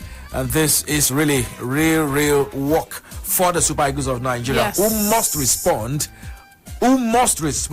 or get knocked out. Yes, that's right. And of course, it is not a good one for Nigeria, but of course, like Yinka has already said, a response must happen. If not, Nigeria are actually on their way out of the competition. Youssef Sakne actually scored that one, and of course, the defense line had themselves to blame, but just like Yinka rightly said, it should have been an easier one for Maduka Okoye to actually be able to secure. So that's how it is. It is Nigeria 0, Tunisia 1. Yes, it is 48 minutes gone in this encounter, and of course that is how the second half has already begun. The response is very crucial at this point, and I'm not sure what Egwavoy is going to be telling the players to do to adjust, to be able to make sure that they can equalize so far in this encounter. In the first half, they were quite conservative. They sat they sat deep and frustrated every effort from wing play that Nigeria brought forth. But it remains to be seen if strategies have actually been changed by Coach Austin Egwavoy. Though the goalkeeper himself, could have also done better a bit. This is where you arrange your defense line and tell them how you want them to play or stand, so that you can actually have the better side of the ball. A test of character. This is the first time we're going behind in this tournament. At times you want to see how your boys respond when they are down. This indeed really would test their champion spirits as well in the course of the tournament. So it's really a very tough one. And what the Tunisians did is what Nigeria would also have to do: try shooting from outside the 18-yard box. If trying to create clear-cut opening passes are not working, you may have to consider other options. So, let's know that after that goal was scored, Nigeria of course got to play back once again in play, and Tunisia once again attacked, although the lunge up ball was really to one man who had 3 Nigerian defenders on him, and it was easily dispossessed at that point in time. And Nigeria attacked, build a recycled possession from the left side of defense once again to the left side of attack with Simon Moses' position, but then nothing came out of it at that point in time. So it is 49 minutes on the clock. 2 minutes ago was when Nigeria considered a goal. Nigeria 0, Tunisia 1. Yusuf Sakne with a goal right on the 47 minutes. It was a beautiful right-legged effort from outside the 18-yard box, a low ground effort that had the goalkeeper caught napping. But was that perhaps the best test Maduka has had in his career, since he's been mostly used in goal for Nigeria? Like I said, it was really one that the goalkeeper himself could have done better with as well. The ball was fast, it was sharp. The ball bounced in front of him. It went for what would have been a direct shot. The bounce of the ball affected him. He had a hand on the ball, and the ball bounced straight off him. He actually had a hand on it. It was there, the roof of the net, and the goal was indeed considered at that point in time. He had William Trusekong in front of him, and Kenneth Omeru, and a defender trying to close him down, but then that ball beats the 2 defenders, and the goalkeeper himself could not save at that point in time. He could have, perhaps if he was sharper, could have actually gotten, at least punched the ball. He just really could not do that. These are times where you look at reflexes. They were just caught napping. It was a shot they never expected, and it eventually was a goal. So Nigeria 0, Tunisia 1. And the miracles really, you want to see it happen as quick as possible. Let's also let you know that already all the people, all the great fans of, yes, he should have done a lot better. I think he was poor in his reflexes. He wasn't quite quick to have gotten that. Given that ball even bounced before it got to him, he should have done a lot better right there in goal. Anyway, so Nigeria trailing at this point. We need to do better than we currently are. But I think, of course, at this point, do you think Nigeria will be playing under a lot of pressure, knowing that we are trailing? Well, yeah, certainly it comes with its own measure of pressure. These are the times where you just want to see the coach perhaps come up with something. I expect the players to race the urgency level, be at their best at this point in time. There's still plenty of time. The goal came in at a good time. Would have been, catastrophic if this had come around 70-something minutes. So when you consider this early, it means you have time to still do something and try to get back in this particular game. Any goal by Nigeria in the next 10 minutes would, of course, still see the Tunisians themselves a bit worried because it will mean Nigeria have responded, and that could, of course, mean some of momentum or ascendancy coming the way of Nigeria. But then let's let you know, exchange of passes in there. Tunisians, of course, simply want to do one thing: keep hold of the ball, exchange passes here and there. They understand that Nigerian attacking players are a bit they want to exert some form of pressure. They want to score, and they really want it quickly. But then the Tunisians have dealt with that so well. Let's let you know, Nigeria had a man indeed down, a foul on Kelechi Iheanacho by the Tunisian defender there. Iheanacho was down on the 52nd minute mark, and a yellow card has been issued. So that's the second yellow card of the game has been issued. Tunisia, of course, with the recipient, they had a man booked already in this particular encounter. So we have 2 yellow cards issued. Jersey number 28 for Tunisia have entered the referee's booking in this particular game. It is, Ladouni getting the yellow card right at that particular point in time. So, honest even in terms of card. Ladouni, of course, booked, but then goals still won in this game. Tunisia, of course, the team with the goal. Nigeria yet to score. Yes, and first time we are actually having to chase the game. First time in the tournament that this team is actually having to come from behind. Yes, we've seen how well the other fringe players have done, but the true character of the team at this point is really being tested. We'll wait to see how well they can come out of this in the next couple of minutes. But of course, the game is still on. It is 53 minutes. Make that 54 on the clock. And of course, 2 yellow cards already seen in this encounter, 1 for Nigeria and 1 for Tunisia. Earlier on, Kelechi Iheanacho got a yellow for infringement in the first half. And of course, right now, just like Inka updated us, it was Issa Ladouni of Tunisia who also got that for a rough tackle on Kelechi Iheanacho. So it is 54 minutes on the clock, and the tempo of the game even has changed from both teams. More urgency from the Nigerian team, trying to see how quick they can respond to the lead that Tunisia currently have. But of course, I'm not sure if Egwanvoy has changed much from the tactics that he approached the first half with. The wing play is still in effect, but at this point, I think just a lot more needs to be done in terms of perhaps going the way Tunisia went, just like you said earlier. Hopefully something can come out of it. But the Tunisians seem to be really, really making sure that they control this game so far since they scored the goal. Absolutely. For Tunisia, they've indeed done one thing. Try to contain, not in a haste, not really in a hurry. Content with keeping, content with walking the ball around. That's what they've done so far. They occasionally try to do a counter. They tried that immediately after the goal. It was indeed well stopped and checkmated by the Nigerian defense at that point in time. But then really, it is a trying times, you can simply say, for the Nigerian senior national team, the Super Eagles of Nigeria. 56 minutes in. At times, one thing I look at, you want to say maybe if I would have loved this goal to have been scored early enough, maybe in its first half, let them score in the 20th minute mark, so that the sense of urgency and drag would have happened in the first half, then we can come back knowing that, but then then just a good time to score when you come into the second half. For the team that scored a goal, then it puts you a bit of under pressure. Yes. If this had happened in the first half, let's say they scored in the 20th minute mark, let's see how to drag. But then, really, for the Tunisians, not a good time. They've done well to contain Nigeria. Yes. The last 10 minutes of the first half, really, we could not break them down. And the first 2 minutes of the second half, they scored a goal. We really must do something.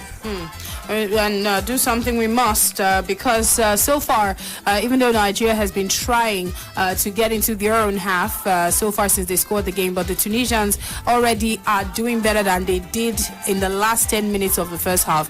Being in better possession of the ball and also knowing what to do with it.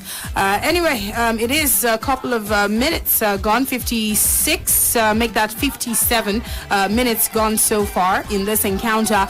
It is Nigeria 0, Tunisia 1.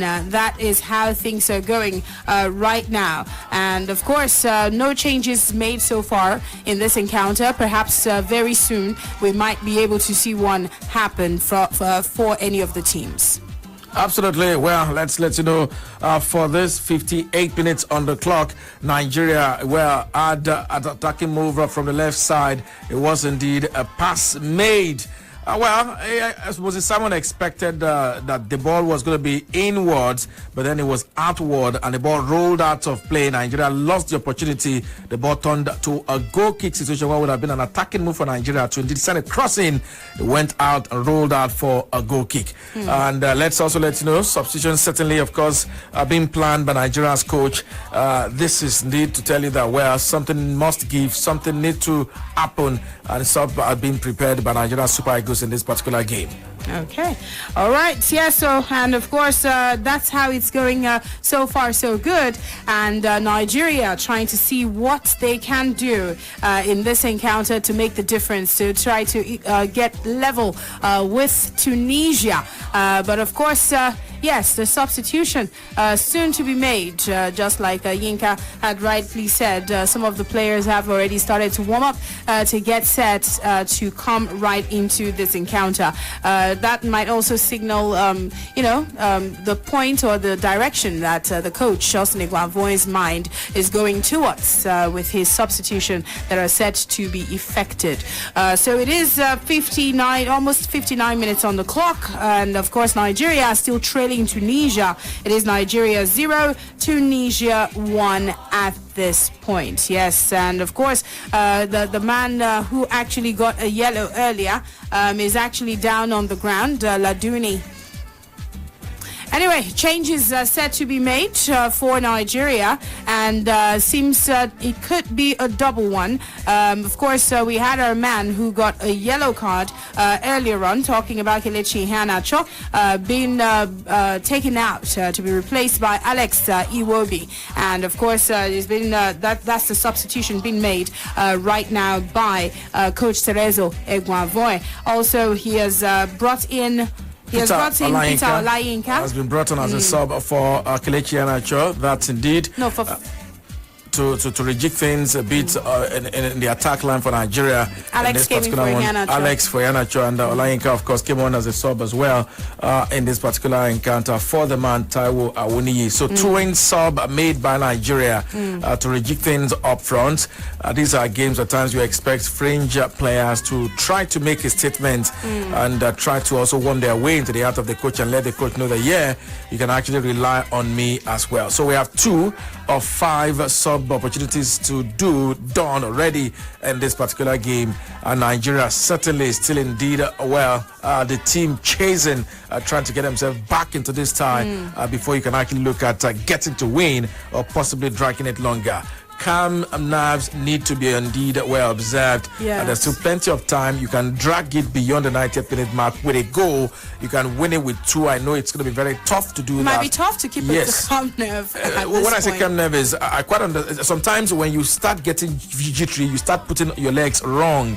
Calm nerve is okay. It's a goal. I understand if it's 2. If it's a goal, yes, you can just calmly look for ways to get yourself a goal that will drag it to beyond the 90th minute mark. If we get to score scored, the Tunisians themselves would also feel a measure of the pressure. All right, 60 minutes, almost 61 minutes gone in this encounter. And of course, so far so good. There's been 3 yellow cards in the game. Kelechi Iheanacho got 1 and 2, given to two Tunisian players. Yes, Laidouni and of course Skiri also got a yellow card a couple of moments after Laidouni actually got his. So it is 1 goal seen in this encounter, and that single goal has come the way of Tunisia. Tunisia scored that one as the second half got started in the 47th minute, and of course it was scored by Sakni. Yes, Youssef Sakni, who actually scored that goal. He's a player, a midfielder for Al Arabi, and is 31 years old. He was able to score that goal for Nigeria. Anyway, he also played a part for the FIFA Arab Cup. He was part of the team that played against Algeria during the tournaments that they used as warm-up ahead of the Africa Cup of Nations. Yes, he played for his side against Algeria right there at the FIFA Arab Cup. Anyway, it is 62 minutes on the clock. Nigeria 0 and Tunisia 1 so far in this encounter. Absolutely. Well, let's let you know where Nigeria with a chance that went wide of the goalpost, went begging. Wilfred needed his second attempt off target. He had 1 in the first half and he's recorded 1 in the second half as well. Attempted a shot, an audacious try was of target. It was, or he resulted into as well at the edge, just outside the 18-yard box. Did not get to connect so well at that point in time. But then let's let you know, before that particular one, on the 62nd minute mark, Nigeria threatened once again. Well, it could not result into any clear-cut opening. 63 minutes on the clock, and it looked like at times when you're down, time moves so fast. We are 63 minutes into this game already. In 2 minutes time, you can simply say it will be 20 minutes of the first half played. So 18 minutes of the second half have been played, and it is still Nigeria 0, Tunisia 1. Okay. Well, it's indeed really a big call for concern. Nigeria yet to score, Tunisia in front in this particular game. Test of character indeed on the line. The Eagles arguably facing their toughest task. Killing, yes, it is at this point in time, but then it is really still very much surmountable because there's still time for them to do things to score goals in this particular game. That's right. All right, just earlier on, of course, like it was updated from Yinka. I think there's a bit of more update too going on, Yinka. Okay, well, absolutely more happening there. Alex Iwobi handed a yellow card just brought in a few minutes ago. Iwobi has been adjudged to a further player, and the center referee has decided to brandish Nigeria a second yellow. The game started. The cards are flying. This worrisome moment, you want to say. Nigeria cannot afford to indeed put themselves in this situation, but then unfortunately that is where we are. Alex Iwobi actually matched on Saknin Yusuf, the man who scored for Tunisia, and is being adjudged well. Deservedly a yellow card branded to Alex Iwobi, who lost the ball, and some of the referee could have actually even taken a more harsher approach to that. So it's a deserved yellow card to Alex Iwobi, who came in just 2 minutes ago as a sub. Yes, Alex Iwobi, by the way, just the same time that Wilfred Ndidi actually was given his debut by Sunday Olise. Yes, just like Wilfred Ndidi, Alex Iwobi was given his debut on the very same day. That's in 2015, the 8th of October in 2015. And of course, at that time when Alex first wore the colors of Nigeria, he was 19 years, 5 months and 5 days. But of course, Ndiaye has gone for a check. All right, so let's get some update on that one. So yes, the referee goes to see the VAR himself, and he cancels the yellow and opts for a straight red. Alex Iwobi is sent off. You know, I said something about he should not have I said something about the center referee being lenient. Yeah. Could have gone for it. I used the word harsher. Yes, harsher. But then I guess the VAR guys called him. They had to. It was terrible. It was, when I say use the word deserved yellow card, perhaps it was just to make it mild. It was indeed He really really should hard. not- It was harsh. Did it get worse when he contested it? You can't contest this. This is why there is VAR. No, I'm saying Alex kept contesting and trying to explain. Alex, it would be really probably would only say it wasn't intentional. Yeah. But the foul was committed, and whether it wasn't intentional or not, nobody will try to get in your mind to read your intention now. You have carried out an action that deserves a red. So yes, that makes it really difficult. A long road for us right now because was part of the fresh guys that were brought on, and you expect that they will inject some sort of pace into this game. But honestly, the center referee did not see that it was called, and because when the thing happened, I said deserved yellow card. Yes. It was just lenient, but then the VAR room said we are here. That is why we are here, and they were doing their job, and they had to call him go check. And they checked. You knew that if that was subjected to a VAR check, we can't escape it, and that was what happened. All right, Tony, chances of Nigeria coming from behind to equalize this game now that we're a man down? Well, the chances are slim, but it's possible. I think all the Super Eagles need to do is just to take inspiration from what happened a few hours ago, or what happened a few minutes before they kicked off against Tunisia. Of course, Gabon had a man sent off, and they still managed to force Burkina Faso into a draw, and for 120 minutes both sides could not be separated until they went into a penalty shootout. Very, very impressive football from the Tunisians, and trust North Africans. Once they go in front, they will use all the tricks in the game. All tricks, yes. The way the player rolled on the ground and then did all of that, it made the referee and others, observing the game check again. At the end, Alex Iwobi gets sent off.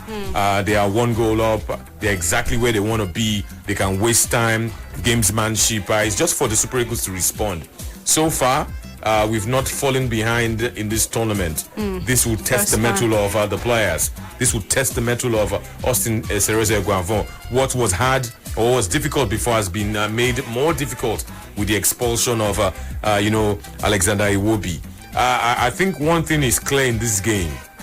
Moses Simon and Samuel Chukwueze have been found out. Yes. Every now and then they try to dribble two Tunisians, three Tunisians, come to defend and then rob them of the ball. And they keep doing the same thing all along. The clock is ticking. Time is moving very, very fast. They need to do something, otherwise 9 points from the group phase. We're shouting that we're the only ones that did it. The AFCON journey would have ended prematurely. Amount to nothing. Okay, all right. Okay, Zaidu Sanusi with an attempt should have done better with that. Actually, should have forced the goalkeeper save. When Nigeria would have moved there, it was well threaded into the path of Joaribo, who indeed decided to pass the ball back to Zaidu Sanusi, and Sanusi's right-footed effort from outside the 18-yard box was off target completely, resulted to a goal kick situation to Tunisia at that point in time. The opportunities indeed came. Nigeria had a brilliant chance as well on the 67th minute mark. It was a loop-in ball sent from the right side of attack.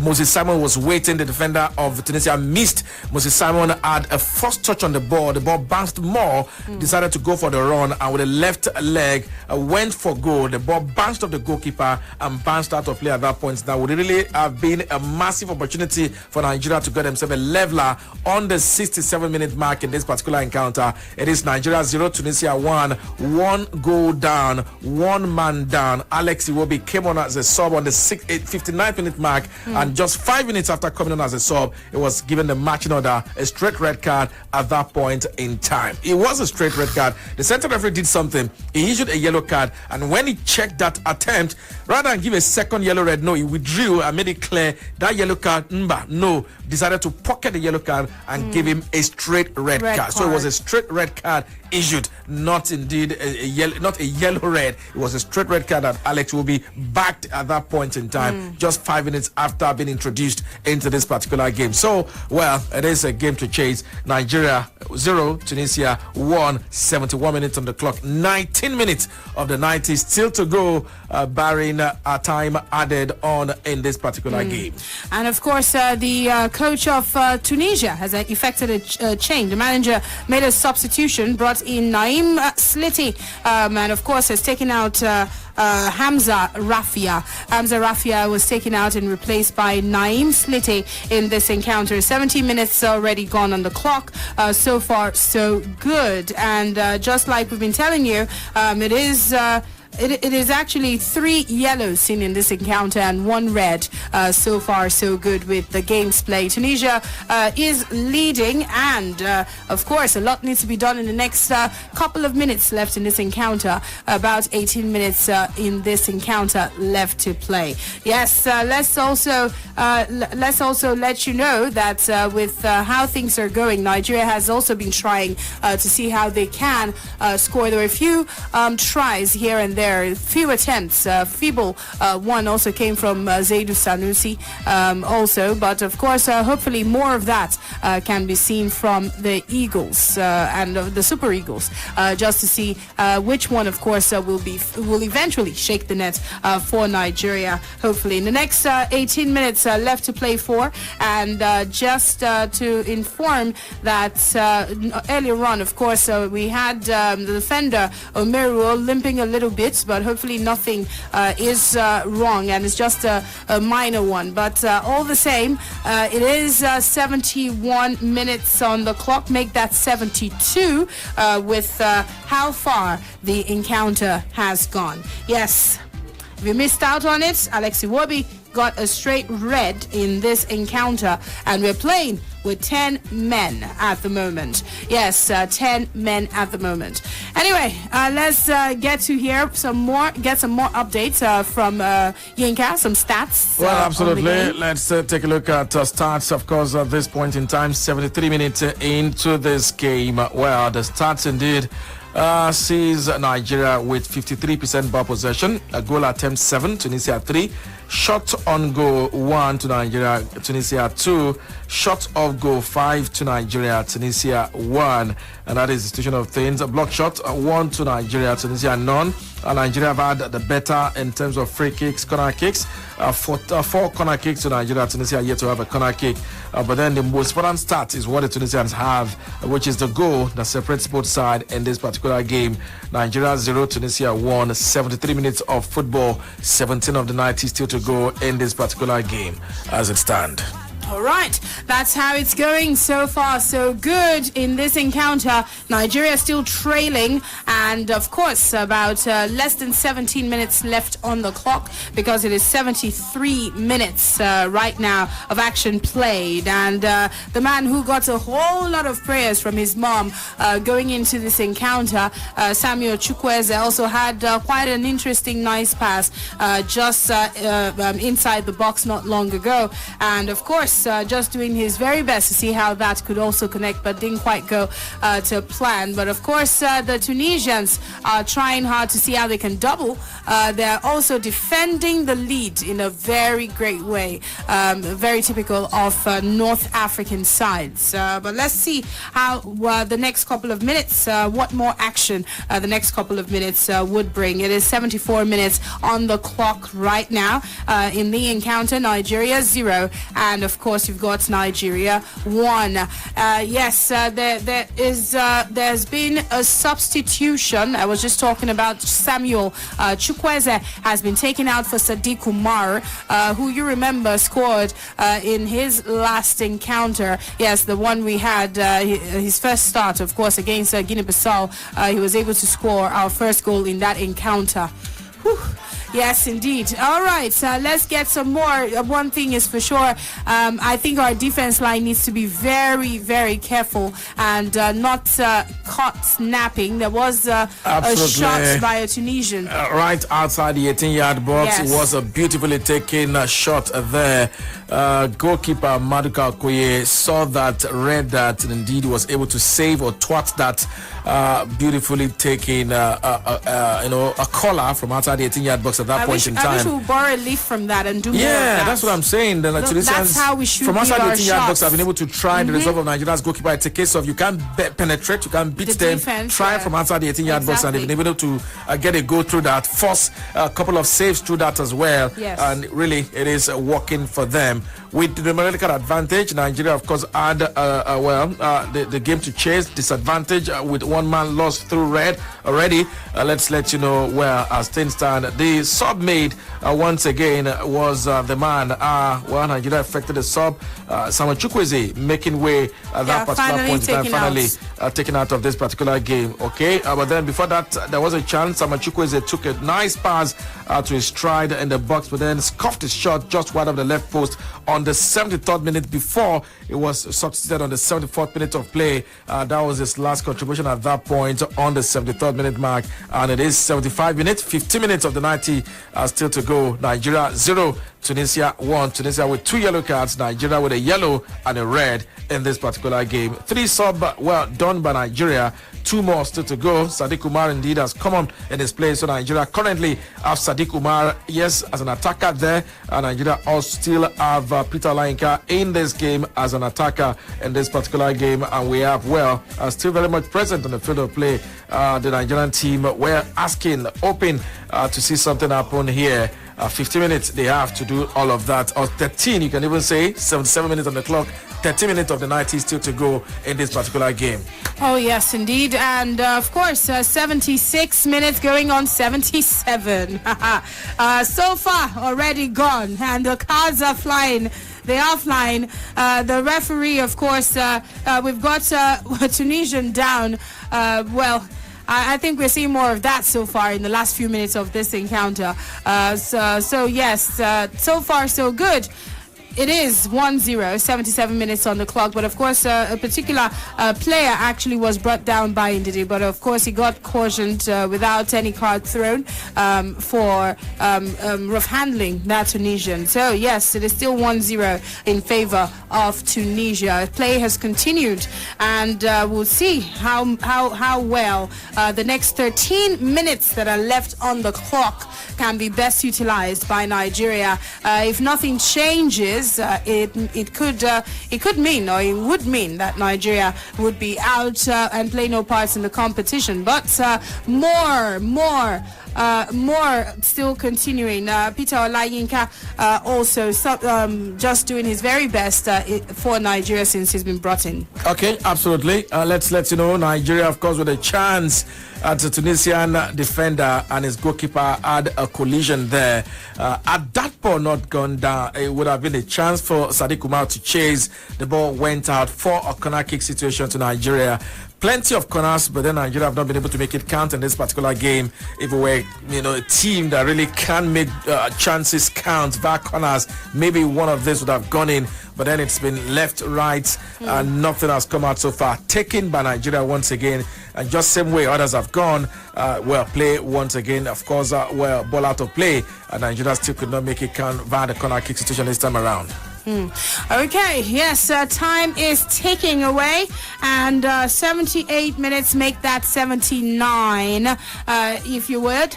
Yes, make that 79 if you would. And that's how far the game has been in this encounter. Yes, Nigeria desperately trying to see how they can get a goal, but none of the efforts have actually gone so right for Nigeria. So far so good. And you can almost feel the tension. Absolutely. You can almost feel the tension, and you can almost feel it from wherever you are. Yes, as the clock ticks on. It's 11 minutes left to play in this encounter, and if nothing changes, of course, it would mean end of the road. But hopefully something can be done by the Nigerian team. Yes, it is Nigeria 0, Tunisia 1 in this game so far. So good. Osne Guanvoy would need to do something. Has made a few substitutions so far, as you know. A couple of substitutions that have brought in other players. 3 substitutions done so far. But of course, the Tunisian side, they've only made 1 substitution so far in this encounter. Yes, so the 3 players that were brought right in, Alex Iwobi, Olayinka, and of course Sadiq Umar. Yes, they all replaced Iheanacho, Awoni, and Chukwueze respectively so far in this encounter. So 80 minutes on the clock and it's running down, leaving about 99 minutes to play so far in this encounter. It is Nigeria 0, Tunisia 1. Okay, well, absolutely.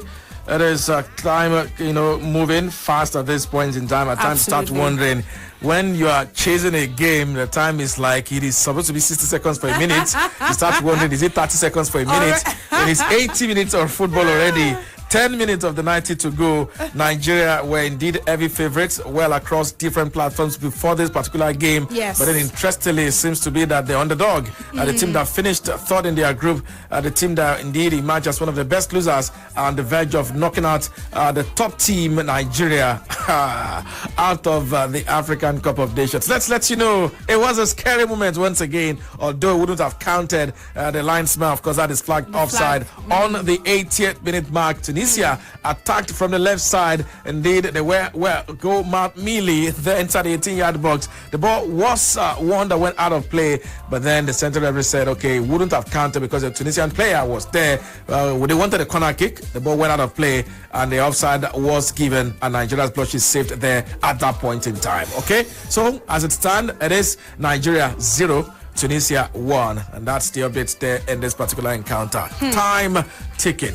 It is still, 9 of the 90 still to go at this particular point in time. Let's let you know, Nigeria, of course, had jersey number 24 with a move there into the 18-yard box with a dazzling run. It was fouled, and after that foul happened, Nigeria called for a free kick just at the edge of the 18-yard box. He actually was indeed seen, and the center referee decided it was a free kick. So Nigeria with a free kick at in a promising position. Days like this, you want to remember what Moses Simon did. I remember back in Port Harcourt in the year 2015 against in the World Cup qualifiers. Maybe Moses Simon can indeed, in the spirit of that run is enjoying. These are the kind of moments you want to see players step up and do something, conjure something out of nothing. Hopefully, maybe this happened, but then Nigeria has won a free kick in a promising position. Moses Simon's name I mentioned, certainly Moses Simon, of course, will be the man to try to do something in this particular one. Let me let you know, taken by Moses Simon, the ball was over the crossbar, went out for a goal kick situation, and Nigeria once again continue to chase this game. It has been a very frustrating night, you want to say. Tunisia, of course, in the lead, Nigeria yet to score, and the clock ticking, by the minutes. It is Nigeria 0, Tunisia 1, 82 minutes. You can make that 83 minutes on the clock. 7 minutes of the 90 remaining, barring added on time in this particular game. Yes, the worst thing that could be for any team out there is to actually trail a North African side because they know just how to defend their lead. They're very good at that. They were conservative and kept it all together from the first half, trying the best that they could to actually understand our game and frustrate all the efforts from a style that we have been known for, which is the wing play from the group stage, which you could understand that this team had carefully analyzed how Nigeria plays, and if not for that moment of distraction from the defense line and poor goalkeeping from Maduka Okoye, the game will probably have still remained. But of course, the Tunisians took advantage of that, and that was exactly how the goal was seen in this encounter. So earlier on, we mentioned that 3 changes made for Nigeria, and of course, the Tunisian side should effect another change soon enough. Time is running out for the Nigerian team. In fact, it is 86 minutes on the clock, less than 6 minutes left on the clock to play in this encounter. And if the team really need to face Burkina Faso. They need to be fast in getting an equalizer to stand a chance. Talking about the Super Eagles, if they want to be super, they have to really do something immediately in the next 5 minutes or thereabout. Anyway, let's inform. It's getting close to the 85th mark so far in this game, and of course with the moments already gone and played, so you've got the Tunisians doing the best they can to continue to defend their lead. Well, absolutely. Nigeria, of course, had won themselves a free kick. The man fouled was Umar Sadiq. That came to Nigeria. Zedu Sanusi, of course, with a left-footed effort, launched it into the 18-yard box of Tunisia. The ball was indeed well marked, headed out for a throw-in. Olaino stepped up to play. Minutes before then, there was a substitution move made by Tunisia, a mix-up, and had to indeed be delayed. The throw-in was taken by Nigeria. Olaino, of course, with a long-range effort with his hand right into the 18-yard box of Tunisia. Tunisia dealt with that so well, and yes, the ball came their way once again, and the ball went out of play. So substitutions, of course, eventually will be done, and Tunisia, of course, have decided to indeed withdraw another player. Twin sub indeed being prepared by Tunisia. These are part of the strategies and tactics to indeed delay and waste time, and yes, bring in fresh legs who will be able to take your time. And have some knowing steel, that. make it tough, knowing that they are in the lead, they are in front. Yeah.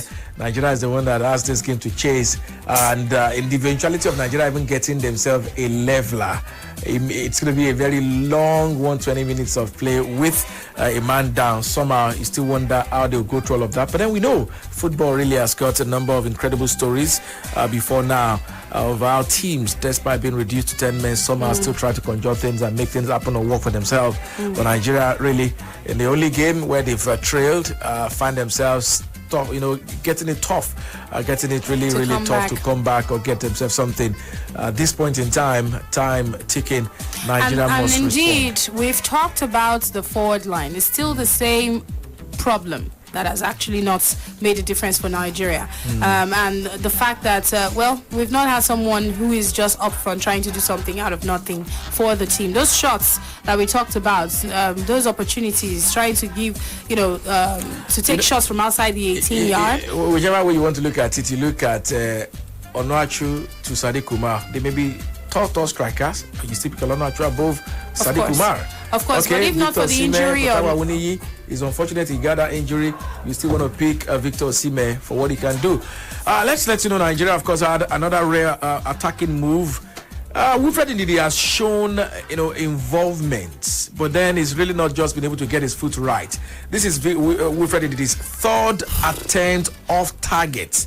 One in the first half, a bicycle kick. That was two in the second half, an opportunity. attempt off target from outside the 18-yard box. So it means, he wants to take initiative, but he's not able to actually get the foot right. Third attempt off target by Wilfred Ndidi in this particular game. So that is the situation of things. Time ticking away fast in this game. 88 minutes on the clock. Nigeria 0, Tunisia 1. The Eagles are nearer elimination than qualification. Joe Aribo has been withdrawn. Let's let you know as well. Another sub done by Nigeria. So Joe Aribo has been taken off. Ahmed Musa has been introduced in this particular game. Very, very tough scenario. And all the delay tactics you can almost imagine. From Tunisia. All and everything. Every delay tactics you can think about in your life is being deployed into this game to slow everything and run down the clock. Anyway, so that's it. Very soon the whistle should go off. Very soon the whistle should go off. But of course, it is 88 minutes. Make that 89 minutes on the clock for this encounter between Nigeria and Tunisia. And you remember in the group stage with all the performance done, we have been saying it about teams that really do not do that great in the group stage. Most of them end up being very tough opponents to come up against in the knockout stages, and that is exactly what Tunisia have proven, with Nigeria being tagged favorites given how they wrapped up the group stage. It is now Nigeria getting close to elimination from this competition, and it's in any moment from now. The final whistle should go off. It's 89 minutes. It's a few seconds left on the clock right now, and very close to 90 minutes, and then the whistle would go off with Nigeria perhaps leaving this competition. But a few seconds will tell. Because very soon it's going to be the end. Yes. So let's get a few updates from Yinka. Okay, well, thank you very much. It's the side where you have the fans must be so quiet. You know, I can imagine fans. what would have been going through their minds at this point in time. 90 minutes on the clock. 90 minutes on the clock. Nigeria 0, Tunisia 1. Substitution made by Nigeria, of course, in this game already. 4 done. Iwobi, Olayinka, of course, and we also had Iwobi sent off. Sadiq Umar and Musa. These are the sub done by Nigeria so far. And well, let's let you know. Nigeria came close right on the 90th minute mark. Nigeria came close. Umar Sadiq with a chance that went just inches off the goal post. It was so close to getting that goal for Nigeria. It beats the goalkeeper. The ball rolled out, and Nigeria, of course, missed the opportunity at that point in time. It's a goal kick situation. The ball was missed. Umar Sadiq with a chance, but then could not put the ball into the back of the net. Certainly, that really must have been like a very, very tough one for the fans there. 5 minutes added on time. 5 minutes added. 5 minutes added. So 90 minutes. You can simply say 91 done. 4 minutes of added time to play in this particular game. It's a very, very tough one. Okay, so that's how things are going. We came really close, really close. That was a golden chance. And if you check the last few minutes for this encounter that has gone by, a few golden chances that could have amounted to something for Nigeria, but the finishing has been very poor. That of Ndidi and, of course, now Sadiq Umar. 2 close chances to have made it a goal for Nigeria, and all of that just amounted to nothing. Obviously, our attackers, the finishing has been quite poor so far. It's something we've always known anyway throughout the whole tournament. Anyway, so the 5 minutes on the clock is running down already, and you've got about less than 3 minutes left to play in this encounter. 2 minutes of the 5 already gone and running down, approaching the 3rd minute. And so if there is anything Nigeria has to do, it has to be fast because things are running out. Time is running out, and of course it could be Nigeria on the next flight back to the nation. Yes, so that's how things are going. Nigeria 0, Tunisia 1, and it is 92 minutes, make that 93 minutes on the clock. And the Tunisians are doing their best to just give long balls and not trying to take the ball away from being on the ground for Nigeria. But something needs to be done. Anyway, let's get some updates on the team. Let's let you know. Umar Sadiq, of course, from the left side of attack, had a chance, marauded his way, dazzling run, tried to dribble into the 18-yard box of Tunisia, but then his final pass let him down. You want to say he should have done better with his final pass, having been able to wriggle his way through the defense line of Tunisia. But then the Tunisians defense dealt with that so well, and the Nigerian team lost that ball at that point in time. 93 minutes on the clock. 95 where we're going. Nigeria still trail 1-0 against Tunisia. Nigeria have 2 minutes now to try to indeed get something out of this game to drag it beyond the 90-minute mark. Will they get that remains to be seen. But then it's a very tough scenario. It's a tough situation the Eagles find themselves. Tunisia, of course, also indeed with their lives, putting every foot in just to ensure they do not concede. And let's let you know, Tunisia, of course, are set once again with a final sub.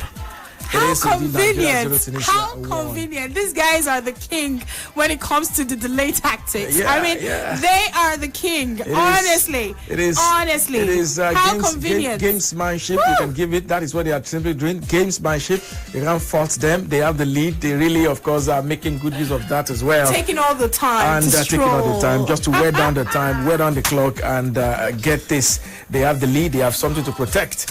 Will Nigeria get this? Well, it's of course a very tough scenario in this particular encounter. Okay, all right. And yes, we're getting close to the final whistle being blown in this encounter. It is just seconds left, and already I can tell you that the Tunisian seems in the stand, the fans in the stand, the Tunisian fans are celebrating like it's already over because it's a couple of seconds. While it's seconds to go. Yes, seconds to go. So, yeah, the final, exactly. that free Nigeria could not locate. That free kick could not locate. Line, of course, from behind, from back. Launched in that free kick. The header connected, but then it was one that did not get the right power, the right placement that would have given Nigeria the chance. Although you would expect that maybe, okay, it's all over. And Nigeria's journey is at out. the African Cup of Nations has come to an end abruptly, shocking. The Eagles of Hope have been dealt a major blow. Yes. And Nigeria have crashed out of the African Cup of Nations at a round of 16 stage, not even up to the quarterfinal stage. Painful because, yes, the expectations were huge, were high before this game. The Eagles had cruised through the group stage, but then finally, all of this came crashing just on a day many would not have expected. The team seen as the underdog, the team that managed to scale through as a best loser in their group that finished third, finally got a job done. Nigeria will be heading home. The Tunisian Celtic Eagles have won the Battle of the Eagles, and the Super Eagles of Nigeria have been knocked out of the African Cup of Nations.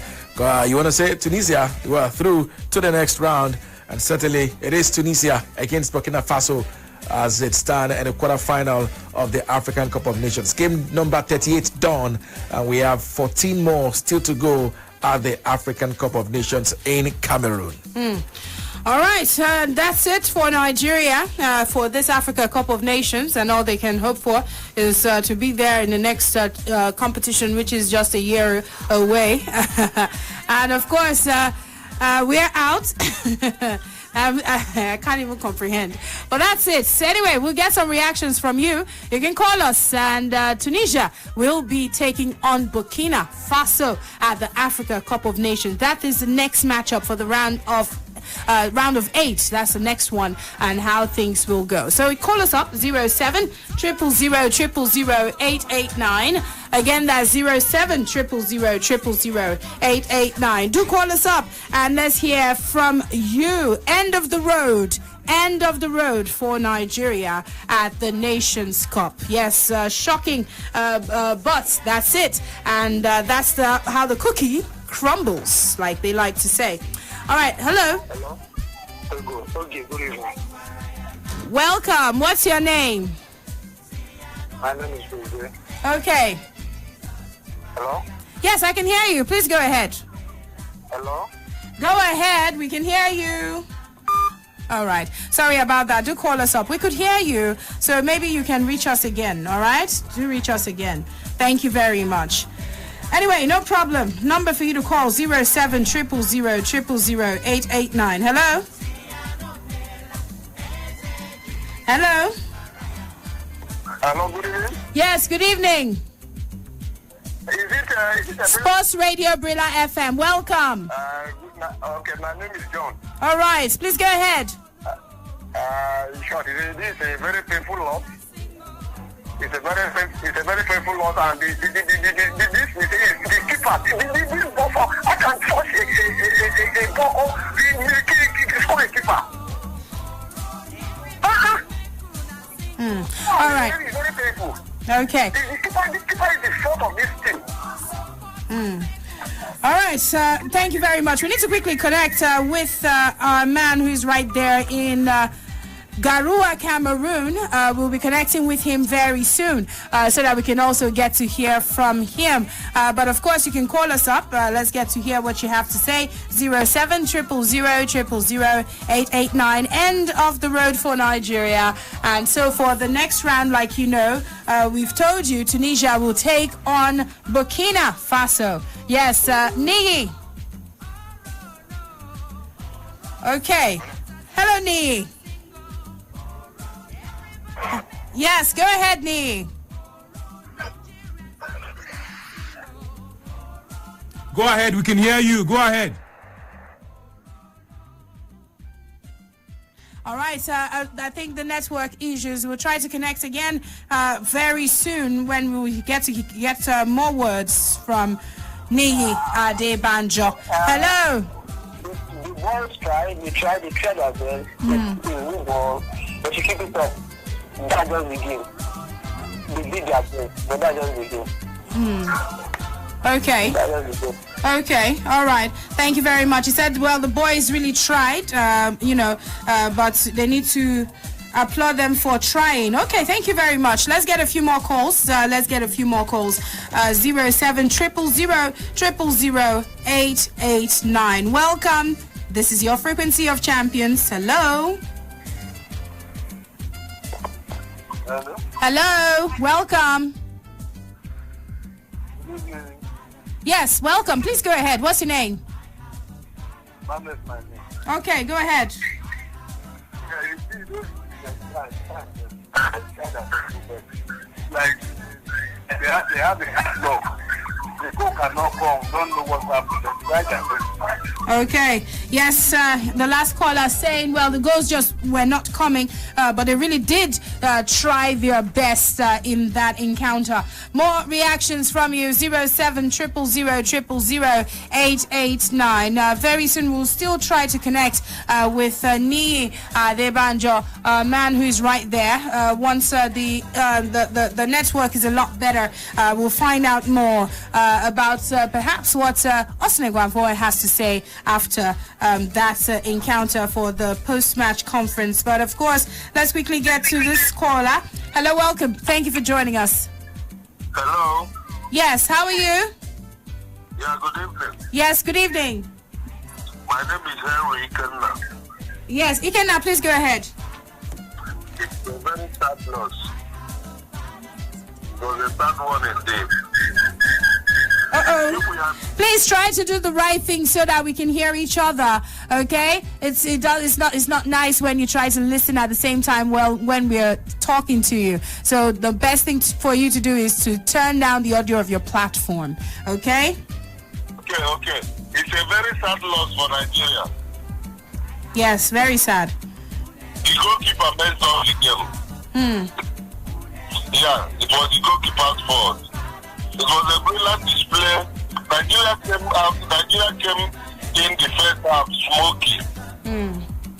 But at the time, the tempo of the game dropped. You know? They underrated the Tunisian side because of their qualification games for the next round. Are you sure it was a case of underrating them, or the Tunisians already found us out? No, the Nigerian guys came in full of expectation. They thought it was already a game over. You know? So, if they had continued with the first tempo they started the game, it would have been a very serious-minded deal. But at the time, the tempo dropped. Then the normal Nigerian system set in. Okay. That is all about the loss. All right. Thank you. Thank you very much. Thank you. I wish we had more experience in attack, for the team. Perhaps if only we had, some of the players that we initially had lined up for this competition, maybe that would have made a bit of difference. But all the same, let's take a few more reactions from you. We are live on Facebook. We are live on Twitter. You can get to follow us right there and join in on the discuss. Nigeria is totally out of the Africa Cup of Nations and leaving Tunisia to come up against Burkina Faso. Hello.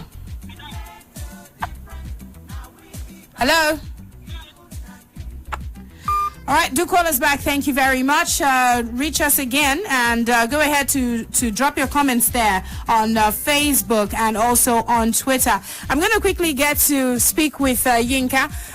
One of the callers there was just saying that the normal Niger way of play is setting and that we underrated the Tunisian.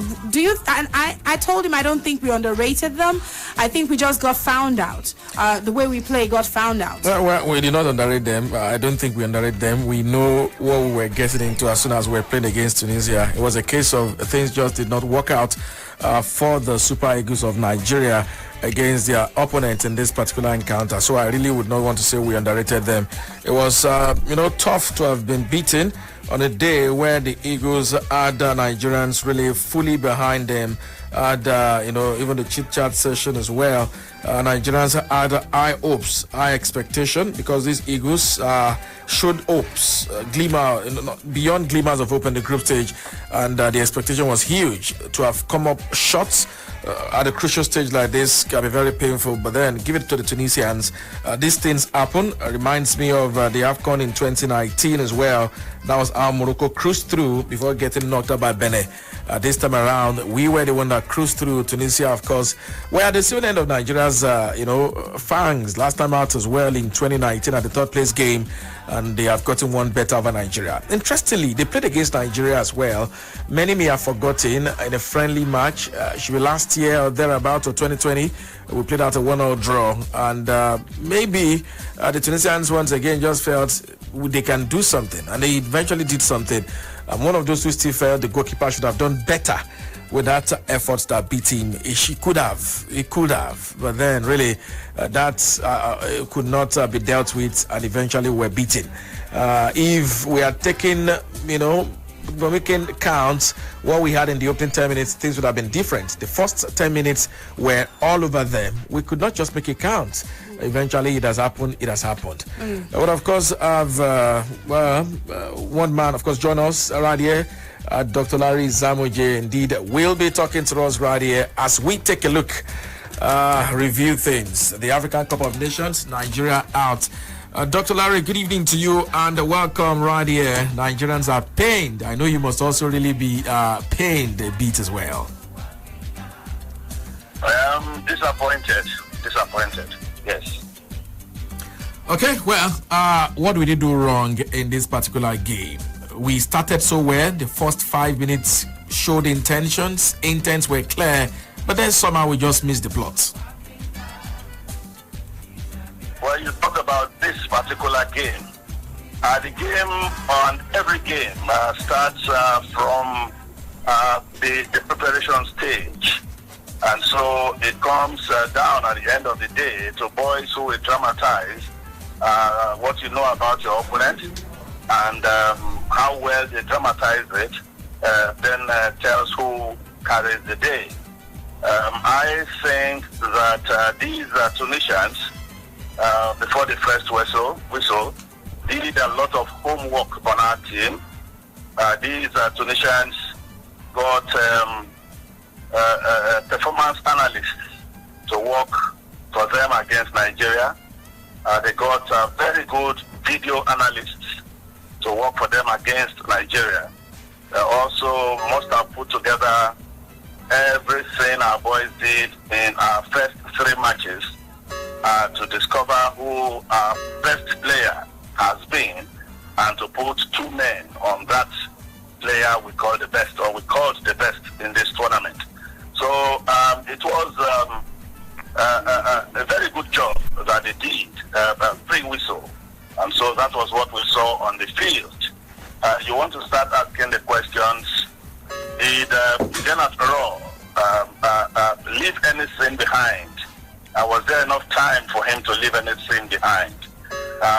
Did we hurriedly get things that Eguavoin and his bench would have used? When it gets to this level, the complexure of a tournament changes.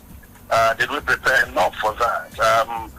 Did our coaches, who, for example, was our performance analyst, was our conditioning analyst, was our video analyst, When it happens like this, yes, we come out and start explaining these things, saying these things, again, because you want to look at how it all happened.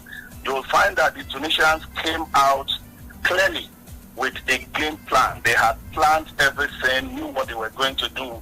And so for them, it was a question of any time the ball was in our half, leave only one man. Then you crowd the midfield, and then you leave the defenders. Again, they were physical, they looked stronger on the ball, and so they were more psyched up for this. Like we were going to take on Egypt. So it was clear that they knew that they were going to take on a team better than Egypt. And so they raised their game higher than what we did against Egypt. And so the homework was done. They knew that once Simon had two men on him, let him keep dribbling, there will be no opportunity to do clean finishes. And so the mistake in that area was just very minimal, and that was why Simon had one very clear chance in the whole game. It was just a night when we had a team that was better prepared for this one match than us. Again, they kept deceiving the world and saying that 12 members had COVID. That may have been another match strategy.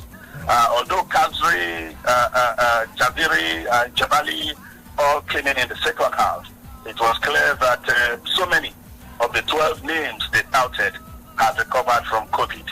Again, who was the spy for Nigeria that we used to penetrate the Tunisian camp? More questions than answers. But again, this is how the sport goes. You have your days and I have mine. And if today is for Tunisia, let's give it to them. The better side on the night one. There was also that element of poor calculation.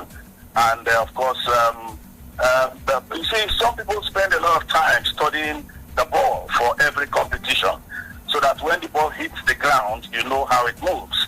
When the ball is airborne, you also know if it is wind assisted or no, it can go against the wind. The moment that player also did a wonderful take. Let's give it to the Tunisian too. One way of beating goalkeepers, particularly very tall keepers, is to make the ball bounce just before them. And so what that guy did was to hit the shot in a way that it bounced just before Okoye. And so our man went down, but the second too late.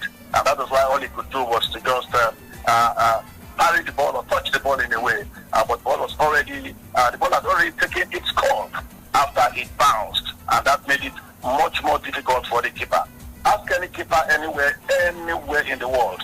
Once the ball bounces in full velocity, in full steam, in full power, in full flight, and lands just before you, it takes another turn. It may just be very, very short, but then you are disadvantaged and you are in trouble. Again, the word did not come out to give anybody any advantage. It was just poor luck. He too was surprised when it happened. But that's how it goes when it is a day that is not yours. However, it is time for us to come back and ask ourselves a lot of questions and start planning well and better. And when you want those points, maybe not to rock the boat tonight, I may not say them, but if you want me, what is there? You can ask your questions. Oh, okay, let me just quickly chip in before Yinka continues. Let's take a look at the substitutions made. So we obviously knew that our wing play was already found out, like you already said. They studied and analyzed us. But the changes that Egwavoy made, do you think perhaps he could have brought in maybe like an Onyekuru or perhaps even an Ejike? It's difficult to tell. We've lost. What we should do is to avoid those things that happened to us before the tournament. I think now that Ghana is the country in front of us and a World Cup ticket, this is the time to avoid those things that happened to this team going to the Nations Cup. You will agree with me. You call in Onyekuru, you call in Ejuke and others. But again, the other day we saw Osimhen playing for his team Napoli. I think somewhere along the line, that whole matter was not well handled. You also saw Dennis playing and getting a red card the other day, yesterday. His was also not very well handled. And so I will not lay one single blame on the step of Coach Augustine Iguaboy. Rather, we should give him kudos because he stood up when there was nobody for Nigeria because Bro had to go and somebody had to just do the job. Like he said, he was in faraway worry. He was even surprised to hear that he's been called to do this. Again, being the technical director of the national team, the only way forward would be to take the job and get a few people together to work with. What then did they get to also work with? We have to also ask questions. If nothing was given, let's get everything they require before the game against Ghana. It's not about Onyekuru coming or Ejuke coming. It was just a bad night, a night where you had men who had more tests for victory, men who wanted it more, men who were ready to throw everything in. You saw the Tunisians. At times they would fly in to get headers. Tackles were very stout. And so on a day like this, you just find that the one who wanted it the most got it. Well, I was going to come to the case of eventually, can we say lack of depth eventually was our bane? Perhaps this is where it would have worked for Nigeria. You made mention of earlier on, you talked about Osimhen, Emmanuel Dennis, remember Paulo Noachu, Odonigalo. Can we say it was really at a time like this that lack of depth really showed up front? When we're looking for goal, we had to rely on Umar Sadiq once again, who we know his game really lacked a bit of urgency. Yeah, but Sadiq played what I would call his best game today. Yeah. Because he showed the kind of hunger that he did not show us when he was given some minutes under his boots in this tournament. Yes, I would say so, yes. Lack of depth also affected our team because clearly you don't put Sadiq and Osimhen in the same class. That's why one does it in Syria for the Calcio, and the other one in the Syria, in the second division in La Liga. In Spain, the Secunda. So you want to look at that. It also affected us. Dennis, at the time we missed him because of what it said was an email or a letter that did not arrive early, and all the fact that all that happened, Dennis himself could not wriggle himself out of the team, and yet the boy called Sarr of Senegal was able to leave his team to play for Senegal at the Cup of Nations. Again, how did Nigeria relate with these clubs? We've got to start looking at what happened, analyze everything. This is not a time to lay blames. It is a time to pull together as a country and say, where did we get this wrong? What and what should we start doing? Do those things. And one other thing that Tunisia used tonight is what we call in analysis man management. They looked at our men and carefully managed the men, particularly the ones we felt were our main teams, those who the generals are for Nigeria. Take for example, Iheanacho saw how because of man management, at times man management can be dirty, but at the end of the day you manage the man. And so when he got that yellow card, that was a plus for Tunisia in man management.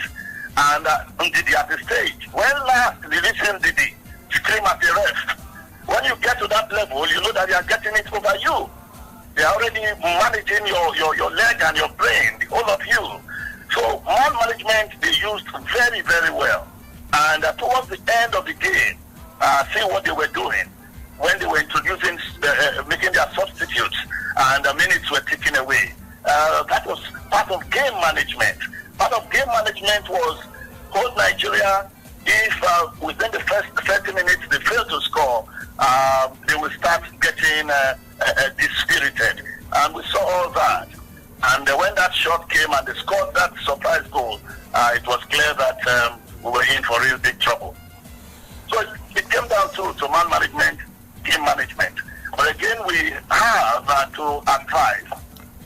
This is one sport. You see, in this business, we've come to see that clearly we have two. We have other sports, yes, but two.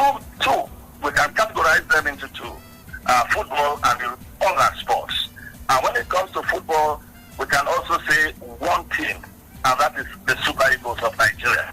So we must do everything, and this is the major team, the major brand of Nigeria. And we must do everything to keep this team together. One way of doing that, like I said, is to get closer to the clubs of the boys.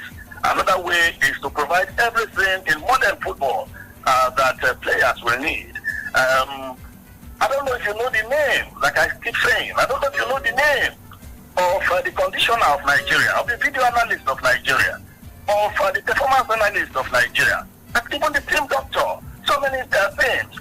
The nutritionist. So this is the time to start coming out with these names so that we can also probe them. We're not saying they didn't do anything good in this tournament, but again, you want to say how, when you say probe there, I mean, how good is he? Where did he school? What has he been doing? Like some have been able to say about Pissarro, who is coming to take over, or who will take over, who may not take over, depending on what they do. Now people know he was of Venezuela. Venezuela did not do well in football, and we wonder how that kind of man is coming to Nigeria and what he will achieve. That's not to say people who fail do not pass eventually, but yes, we have facts. We have facts on him now. So these are the kind of things we expect that we should start doing. Better relationships with our players. Again, letting the boys know that Nigerians love them. You find that the Super Eagles gather, they see journalists coming, they are not happy to talk to journalists. They are not happy when people come around them, that fear of people saying negative things or reporting the negative about them. Let's embrace them. Let's make them know that yes, they play overseas. Some of them were born overseas. This is their home. We love them. Not every failure is bad. So this is just one of those things that I see as the stepping stone to better days if well used. Also, we must look at parasitic advertisers. If you want to give the Eagles anything, you want to be part of the national team. Ernest Okonkwo taught us when we were junior reporters that when you cheer if a goal is scored, you're only reacting to an impulse. So when you go about promising funds to a team that is already at the war front, you are just reacting to impulse. But when you cheer, Ernest said, when your team has not even scored a goal, you are really supporting. I therefore will prescribe or propose that time has come for the FF to start saying to everyone, support the team before they take off. Tell us what you have for this team. Once they move and they've gone there, let's not disturb them, wherever you come from. And that means a lot. So that they can fully concentrate. I play the game, and so I know what it is like when I now start talking about how much we will get for beating an opponent. So all that we should also look at, so that you don't rewire the brains of boys who should be thinking about their opponents or spending time listening to you. But again, it's our country. That's not to say, for example, there's nothing wrong in Mr. President greeting the boys this morning. That's our number one citizen. Yeah. If he didn't have the time to do it before now and did today, it's okay. But if we give only him that prerogative, every other person should step aside and let's watch our boys do business. Again, it's also good on a night like this to also prescribe that we tell the boys, government will see you, a delegation from the government will reach you, even if you want to open the door a little, partners of the FF and other friends of football will tell you what and what you get, or will pass their messages to you when you qualify for the final. So the boys will now know that they can only hear anything or get anything when they get to the final. And so that will make them play and get to the final. If we lose the final, it will not be this painful. Because what this tells is that Ghana left 5 days ago and we are leaving today. and we are taking on Ghana next game. They will soon appoint an interim coach or a full national coach. They are wounded lions. Will they be more pained than who did from this loss? So we can go on and on. But again, the boys have done well. The boys have done well. You clearly can't give more than you have. This is not the best assemblage of boys that Nigeria can count on. We missed real firepower up front. We had our Sime, we had John, we had Bonaventure. Perhaps would have coached with Will. It would have been different.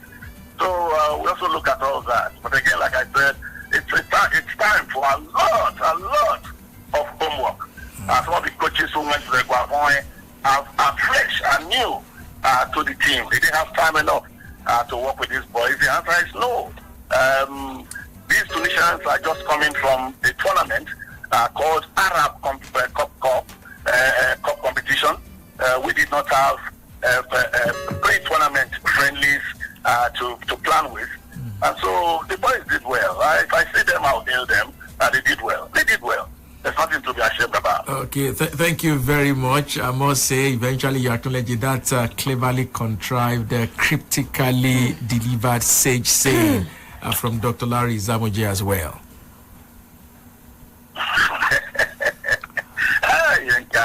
I went somewhere today. I made a very short speech, and two people observed that I did not speak the way I normally talk on radio. And I want to believe that that's what one or two people will also say about you, that you have spoken on radio the way you normally don't talk to us on the mic. So it's good to have a good laugh. Nigerians should brace up for better days. Better days will come. Okay, we should have a good day. Thank you very much, yeah. Okay, well, done with. We're out, pained, we're down, out of the tournament, but then we have something to look forward to, and that's Ghana. That's Ghana. We need to, just like the double doctor has already said, it's all about making sure that we go back and reassess ourselves and forge ahead from here on out, because the World Cup is the next target later on in the year, and to get there we have to get past Ghana. Yes, we can take a few reactions very soon. We'll also be bringing you something from Garua very soon, as of course Nii will be giving us some more updates all the way from Garua. You can join us by calling 0700000889. Dr. Larry Zamoje already has said the team has everything to be proud of in the way that they have already done. Even though they're out of the competition, they have everything to be proud of. Anyway, we'll connect very soon with Garua so that we can quickly bring some updates right there. So that we can give you some updates from Garua in just a bit. Yes, let's quickly get to give you that one. Very soon we'll be connecting with Adeni Adebanjo, who of course is going to give us that update. In the meantime, you can call us up again. The number for you to call us up on 0700000889 is the number. So we'll definitely love to hear from you so that we can find out what you have to say. All right, so Nice. And now, what are your projects concerning what is awaiting you in the days ahead? Thank you. Concerning our project, we are very clear. We're going to play match after match. Today, we have just eliminated a direct opponent, a great opponent such as Nigeria. We had a lot of chances, a lot of opportunities, but we deserve to win. Concerning the group stage, it was complicated, as I said a while ago. Playing 72 hours before a match against Gambia with 13 players, and to travel, it was not obvious. So during this period, we're a team that faced a lot of difficulties. But the message message that we pass across to the players was that victories should be deserved. You should work for them. You should end them in pain and suffering. And that's what happened win this evening. You have eliminated the Super Eagles. American, I think since the beginning of the competition, Nigeria had 9 points, and you were the best third place team, and you have reached Nigeria. So, what do you think? Is Tunisia the outsider, or it is the team that every other team has to win? How do you feel this evening? That is a good one. Before we came here, we made our objectives clear. Wanted to play trusted our group, we have the technical and tactical means to go as far as possible in this tournament. It's true that at the group stage, the first 3 matches were very complicated, given that we had many players that were absent. It was not very easy for us to negotiate the first 3 matches. Fortunately for us, we went through the group stages, and the final, the knockout stage is a different situation. It's a different process, and we know that the national team has a lot of experience and is a mature team to negotiate such encounters. Okay, and of course that was from the Tunisian team, the post-match conference. Quickly, let's go straight up and give you that of Austin Eguavoin. Stay tuned.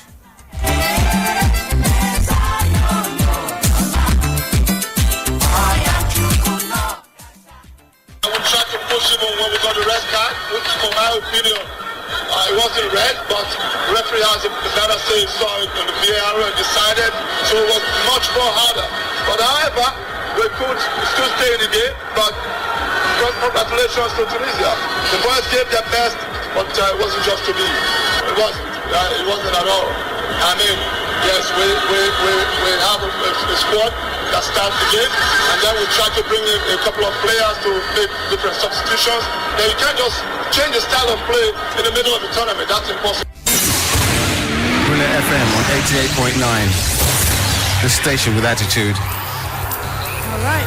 And yeah, you just heard from Austin Eguavoin just saying, well, that he felt that it was quite harsh that Alex Iwobi got the red card, and also saying that it just wasn't to be, and they tried their very best against Tunisia. VAR will find you out with that tackle. You know, as soon as that yellow was given, I said, the first thing I said was that was a lenient approach. Yeah. And the center referee did not see beyond that. The VAR room called for him to review, and he decided to oblige. He had that check, and it was reviewed. He clearly withdrew the yellow card and brandished a straight red card. I really do not have any complaints. We may have been fortunate to get away with that. Such happens sometimes. Referee will just say, no, I don't bother about that. I'm good to go. But the center referee felt, okay, let me check things. I really do not. I treat cases on their merits. Some people will say, okay, this one happened in this game, this one happened in this game. The center referee decided to check. And as soon as the center referee decided to check, I knew we were in trouble.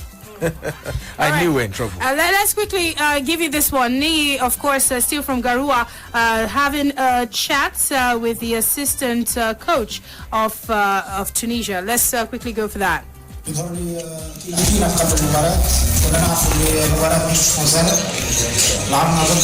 you. As we said before the encounter, we said that we had to prepare well because we were going to meet a daunting opponent. It was not easy for our team today. We have most of our skills in order to confront this national team, and we we had come up with principles. And the principles is that we were believing in ourselves. We reduce the danger posed by the opponent, and the Tunisian team appeared during this game with the desire to win. We had some difficulties at the very beginning, but we knew jolly well that we needed to put in a lot of effort. We had to come up with a good management, and we played our role during the second half of the game. We tried to do all in our power to win, to score a goal, and we succeeded in doing that. There were a few difficulties that we encountered during the game, but I must admit the Tunisian team was bent on the desire to maintain victory. We had a lot of attacking moves, and thank God we think we deserve this victory. We want to thank all the Tunisian people for their support, and we'll continue doing our best to make them happy. Good evening and congratulations, Coach. My name is Adini Adebanjo, Brila Media. Congratulations, Coach. I suppose you can now discuss the tactical side of this game. What exactly did your team of coaches study about this Nigerian team prior to kickoff, and that worked out for you today? What were the weaknesses of this Nigerian side that you observed before this game and that you exploited today in the game? Thank you for this question. I said at the very beginning, we knew the Nigerian team because they are very fast. They have very fast wingers, and if you give them the opportunity, they're going to put you in great difficulty. Today, we came up with specific tactics, and there were players who had to put pressure on the Nigerian wingers, and we knew how to tackle this team. Nigeria is a good team. They have excellent players, and we know that there were many changes. We know that when Nigeria loses the ball, they are in difficulty. So they do a lot to have ball possession. We face difficult moments during the game. Thank God we have succeeded in this game. Merci.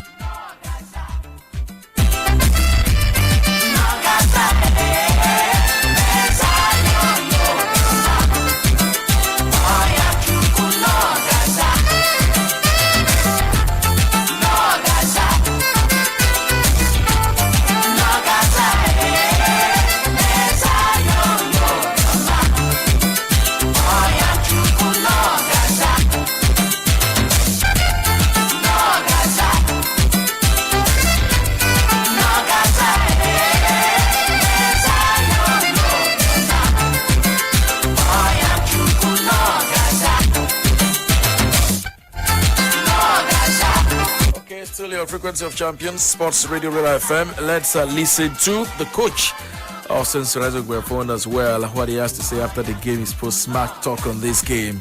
Nigerians are pained, Nigerians are sad. I'm particularly crestfallen myself. Yeah, you know, we had great hopes dashed by the Tunisians. Let's listen to Sensorezo Guerfon right in the show.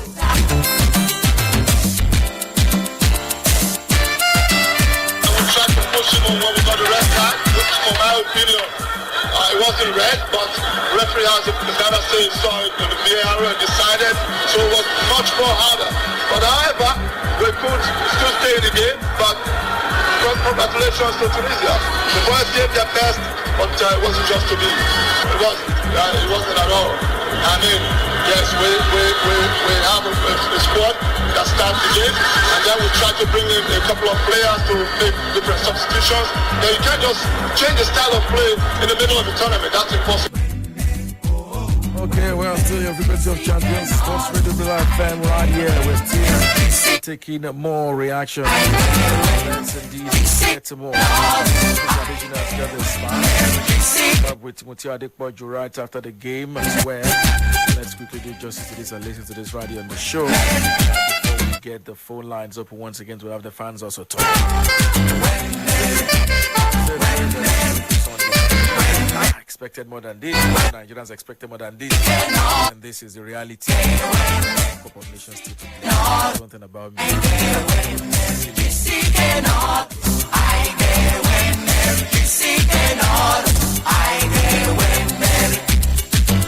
Sports Radio, Brila FM, and of course we're in the interview room at this point in time with a former Super Eagles player, the legend himself, Mutiu Adekpoju. Good evening to you, sir.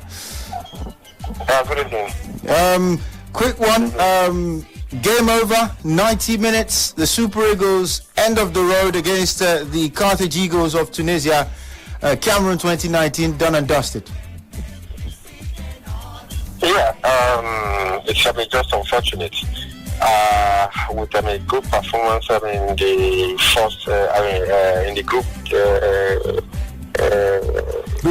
stage, and coming to the, it's very sad, and it's just unfortunate. They tried, but I think the Tunisians, they came with a good tactics. And to hold the ball and then get them in the opportunity, and then you are able to get them in the goal. And they just built on the goal, and then that gave them confidence, and they started holding the ball, and then they tried to slow everything down. Quick one. Let's look at some key issues that happened in the game. Kelechi Iheanacho's early yellow card. How much of an influence do you think that had on the way the Super Eagles played going forward in that encounter? Kelechi Iheanacho is a yellow card. Well, I don't think that should be impediment for him or anything. Yes, he was given yellow card. He could still play. I don't think that. That's the reason why we lost. And then the red card was a sticking point for a lot of people, from Alex Iwobi. Debate over the fact that earlier on in the day as well there was a similar scenario. The boot was not high. Does it count as dangerous play? The red card was a bit harsh. The red card, even I think the referee already gave them a yellow card, and when he saw it in VAR, I think that was why he changed, and then he gave him the red card. If tackle is an injury threatening tackle, I think that's the red card. And I think that's just the way the referee read the game. When he saw it in that. And quick one, despite the red card, the Super Eagles still went forward, created a raft of opportunities. What would you say about the performance of Sadiq Umar tonight? I think when he came in, he added big quality. He added a bite into the attack, and he really tried to get the ball and going for goal, but he couldn't. It's just unfortunate because we had those opportunities, and we were not able to. And even was Simon had one that the goalkeeper saved, which would have been the equalizer. I think they did everything possible. The only thing was that in football, if you allow the opponent to get the ball into the net before you, that would be a very huge task trying to come back. So, and I think that goal just made us to be getting jittery? Playing, not jittery, but playing horribly so that we can get another, and they were not able to settle down very well to plan for goals. Quick one, by the way of the the ending of the game. You talked about the fact that we had to play orderly. You look at Mercy Simon, you talked about him. Do you think it was an issue that we couldn't utilize our set pieces? They call you the headmaster. You definitely scored a lot of goals with your head. We had quite a number of corners today. We could have made do with you on the field of play, perhaps with a few headers and a few quality crosses. What are your thoughts as regards that as well? Well, I think, set pieces, part of the game, and, which, should, even from training and all that, the coaches should, try as much as possible to make use of it, to train it. We have, players that are tall, that, if, our tactical game is, pull out and all that, which I think they can make use of it, but courses were not coming and planned tactics are not done. So, but I believe it's just the way the game went, and that was why the whole game went like that. Finally, now that the AFCON is over, all eyes and all attention turns to the game against Ghana, the FIFA World Cup qualification. Your thoughts, please. Well, I think that's going to be another tough one because Ghana they crashed out in the group stage, but we are out now, so we just have to try as much as possible to prepare very well for that game, because it's not going to be an easy game at all. Okay, thank you very much for speaking with us this evening, Headmaster, on Sports Radio, Brila FM. Yeah, it's my pleasure.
Still your frequency of champions, Sports Radio Brila FM, and we're still very much right here in the beta. We'll still establish connection with Didi Adebanjo right on the show as well, but then the phone line is still open.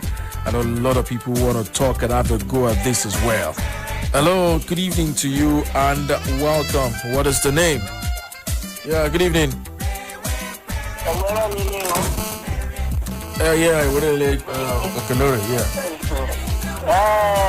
It is, my name is Muiwa. Okay, welcome.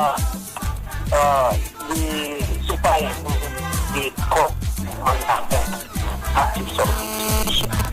I think I made mention of this thing a bit before yesterday, one of the stations, that this, as North Africa, as we are progressing, we should look at the antecedents, the way they play in the knockout stage is different from the group stage. As we are progressing, you will see how they will be playing. Their tactics will change. I'm not surprised that they beat Nigeria was tactically. You can see, you can hear what their coach said, that they put pressure on our two wingers so that whenever they do score, they will not be able to gather themselves together. So that will work for them perfectly. And that's how it is. And you can see what Headmaster said about this also. So it is for us to go and on Ghana now and work on the better players we will use. So people might really try to do, I will even give them, but first try to tell their people practice content on our that's my contribution.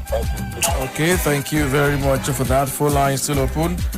Still right here on your frequency of champions, Sports Radio Brila FM. I'll still give you the full post-match update on our coach Austin Cerezo Guevon, the full length of it. You get hear that right here on the show this point in time. But then before then, I'm still feeling your pulse, having you talk to us right on the show as well. Let's hear you. Hello, good evening to you. Yeah, good evening. Yeah, well, I had a double doctor on what he said. Nigeria, congratulations. He who falls and fight and run need to fight the next time. The only thing I find in the team, the first half, they are too heavy. At the beginning of the match, they were too heavy. But second half, when Saidu, the other guy comes in, it was everything right. There was hope, but it's luck. So if sorry, it's Rosalind on the line on one corner. I forgot to. Rosalind on the line, Mama corner. Okay. Thank you very much. Thank you very much. No, I'm not too yet. Okay. So what I want to say is that Nigeria should go and prepare well. And they should look into local league to form another local team. Let us have Team B.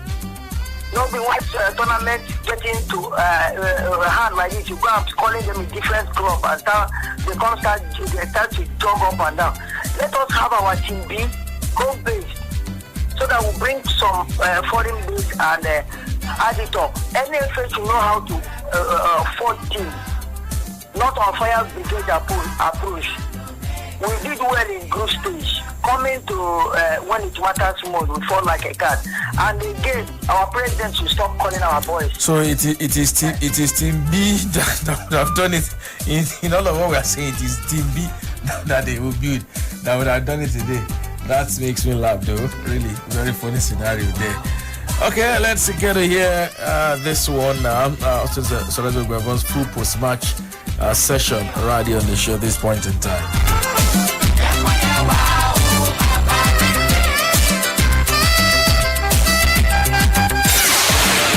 Brila FM 88.9, the station with attitude. Coach, the Tunisian coach talked about how predictable the Nigerian side were. They had studied us, obviously. He talked about how predictable we were with wing play, second ball, as well as just how maybe we weren't strong enough defending behind the ball. I don't know if you have a response to that, but also the second question, the hype of the Super Eagles here in Ghana was really much. Obviously, the team was expected to win this game by a lot of fans. Do you think perhaps maybe the pressure got to the players? No, I'll take the second question first. No, not at all. No, we're not under any pressure. We came in here, free mind, relaxed, just to enjoy the game and try to win it, but it just didn't happen. Then when you talk about the Tunisian coach talking about the team being predictable, that's not 100% correct. Our win play is our strength, but the only thing is we have to vary it. We try to play through the middle, which means when we open up the field and play from the sides, then the balls must come when his feet or just feet, but he wasn't coming. Why? Because he had a whole lot of midfield players who tried to block the line of pass. And then we're not the team who wants to play long one behind defenders. We possess the ball very well. Even at that, half chances were being created. And towards the end of the game, playing with 10, we could have equalized and won the game. We came here with a mission and we gave it up. Round of 16, we all know what it means. When you lose, you go home. When you win, you win the tournament. And that's the song we've been singing. And I can't really fault these boys because they gave it up. They fought for it. And it just wasn't to be. Slight mistake from one of our best players. Every time it was wrong, that was the only chance they had. And then they took advantage of it. But the most painful thing is that we get opportunities to break away, and then advantage is always being called back. That is not fair. Otherwise, I would say congratulations to Tunisia. I've told the boys, don't bury your head down because you've given everything. Just look ahead and see how you work qualify Nigeria for the World Cup. Questions? Okay, sir. No, not at all. Talk about concentration. Go take the tape and watch again. Tunisia ball possession was mostly in their own half, and then midway to our own half. They didn't come close to our goal. It's okay, yeah, maybe first 5 minutes when they woke up on the right side. If you look at the statistics well enough, you can see that we are class in every area. But statistics is not the case now. It's who won the game. Tunisia won the game. Talk about underestimating team has never occurred in our mind to underestimate anything. We came out, we tried to go for it, but it wasn't just to be. But you see, we came into the game very strong. Tunisia has respected us, we respected them as well. So they formed a defense and a low block. And then our ball movement from defense into midfield and then the attacking position was sometimes slow. And that gives them opportunity to always recover and double team on Simon and Chukwueze. So we spoke about it, when the game was on, it still didn't improve. And then in the first half, we discussed it, and the second half, the ball's movement to the side became a little bit faster. But be that as it may, I think Tunisia has also found a low block was a little bit difficult to crack down. So I would say another congratulations to them, but our boys gave it all, but it just wasn't to be. Okay, Coach, my name is Johnny Edward, what's the point newspaper. I just want to ask you if you are pleased with the officiating of today's game. It's a little bit difficult. I don't like to talk too much about referees because they are the masters. Yes, but there's nothing wrong if one makes his observation. Ruby's red card, I don't think, was the first foul. And it wasn't intentional also. But we have to look at it via later and see. But however, first offense, I don't think demands a red card. It was a dangerous play. And then, right in his face, I can see one of the most gentlemen in the team, Ndidi Wilfred, got mashed, and then right in the face of the referee, Ndidi hardly complained. He complained, so which means it was a clear foul. But having said that, we gain advantage to move on breakaways, and then he recalls it and gives us fouls. Normally in the game of football, when there's a foul and there's an advantageous position, you let it run. So that's just the only thing I see. But again, referee is a gentleman. He should be able to control his emotions. Once the game is on, everywhere's things stop. Well, it has happened. There's nothing we can do about it. Okay, the gentleman at the back, at the camera first. And then Moses Simon, Chukwueze, the strength of Nigerian football has always been on his side. But the only thing that we're not doing right is for us to move the ball quicker when it's 1 against 1. When we move the ball, then they are now 2. We try to change style a little bit so that we're not predictable. Don't always look for that was all we instructed the 2 front players. There, when Chukwueze drops or Simon drops behind him, Awoni or Iheanacho or whoever comes must exploit that guy. But it wasn't really happening. So playing through the side was a bit tough because they know how we operate. There are strengths on the sides. And then through the middle as well. You can see when Tunisia are defending, they defend with 10. The entire team is behind. So it was a little bit difficult, yes. So the gentleman here? I think I answered it when the second person asked the same question. We asked Moses to try to drift in and then allow side to come from the side. Because at that point in time, yes, talk about being predictable, yes. But again, this is a knockout stage and everybody's trying to play safe as well. If you can see, the Tunisians were just playing for time, as far as I'm concerned, and then see if they can get something out. And then beginning of the second half, they got it, and they all went back. So it is something that we can improve on.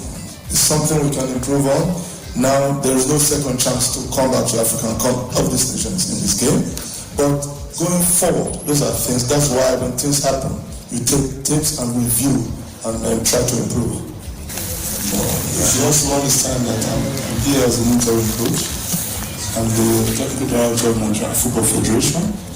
What will happen is we'll go back to my job and we'll let the authority decide what needs to be done. Sports Radio 88.9 Brila FM, the official radio partner of the Nigerian Football Federation. Always supporting our national teams.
Open the phone lines for you to talk. I know a lot of people want to talk. It is still phone line open 07 00000889, the number to call to get to reach us right here on the show. Hello, good evening to you and welcome.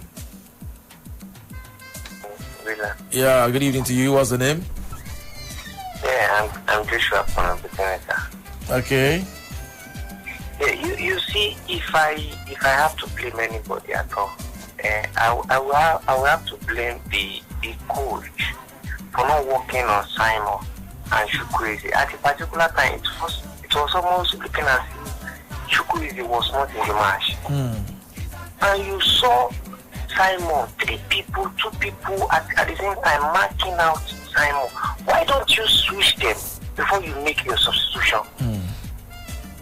You can switch them, just change their weight, change their role. If you see, observe this problem persist, you look for another thing to do. You can change it to almost 4-4-2. You can bring in Ian Shaw, maybe to the left or to the right, and just change the formation, change their tactics.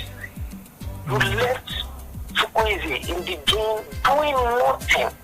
In fact, Chukwueze was even unable to use his right. He was even giving us some NASA, using left to cross from right. You see, Chukwueze was not comfortable with the weak. And the coach was just there, clueless. Brought in Iwobi, who is a very slow-paced player.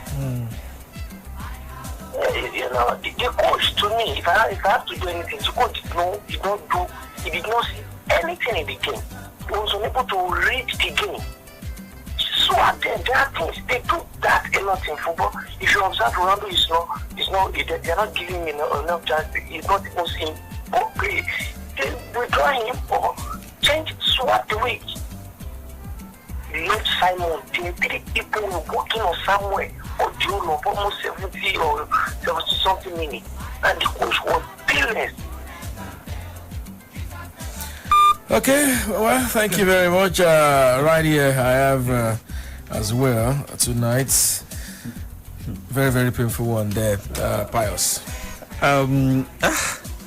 Honestly, I really don't know where to start from because a whole lot of things are just running through my my heart right now. I don't know how to express myself. To be honest, I'm quite very disappointed. I am not happy. And I don't think any Nigerian is actually happy right now, except those who do not want the Super Eagles to actually progress in this competition. But then, having said that, I think it's something we need to learn from. It all started when we had to let our manager go without any replacement, and there was no clear identity on how the Super Eagles were going to prosecute this AFCON. And then, the blame is enough to go around. The blame is enough to go around from the players to the coach, but this is not the time to start pointing fingers or pointing accusation to anyone. The boys did well. They did their bit. They did what they could have done well. I mean, even though we were still one man down, I still saw that the power. They actually wanted to win the game. They actually wanted to come back. Well, it was not to be. The Sadiq Umar that a lot of persons vilified before this game, a lot of persons didn't want him to even start, was the one that actually came in and was trying to do one or two things, trying to get the Eagles back to their feet. Iwobi came in, got a red card. Ian Acho wasn't in the game. A lot of misplaced passes from Moses Simon. Chukwueze was not even in the game. In fact, the goal came, and then the defense was collapsed. Defensive midfielder was nowhere to be found. The goalkeeper made. In fact, the blame is just enough to go around. And yes, everywhere on social media, on Twitter, on Instagram, everywhere, we've been seeing issues of the coach. Eguavoen will have done this, done that. I, for one, I'm not the kind of person that likes to point accusation to coaches. Eguavoen actually came into being the manager of this in few days to the competition, and there was little or nothing he could do. And then he has done his best. I don't know. It's just for us to learn. I just hope we learn fast. I just hope if it is Eguavoen want to rely on going forward, it's better to make it known to him that he's the head coach going forward. And if we need to get a new coach, it's better for us to start right now, so that the new coach comes in, and then we'll know where we're going from now. Because the next thing is to qualify for the World Cup. We are facing Ghana, and that's actually it will be a very good test for us. Also, it won't be an easy one.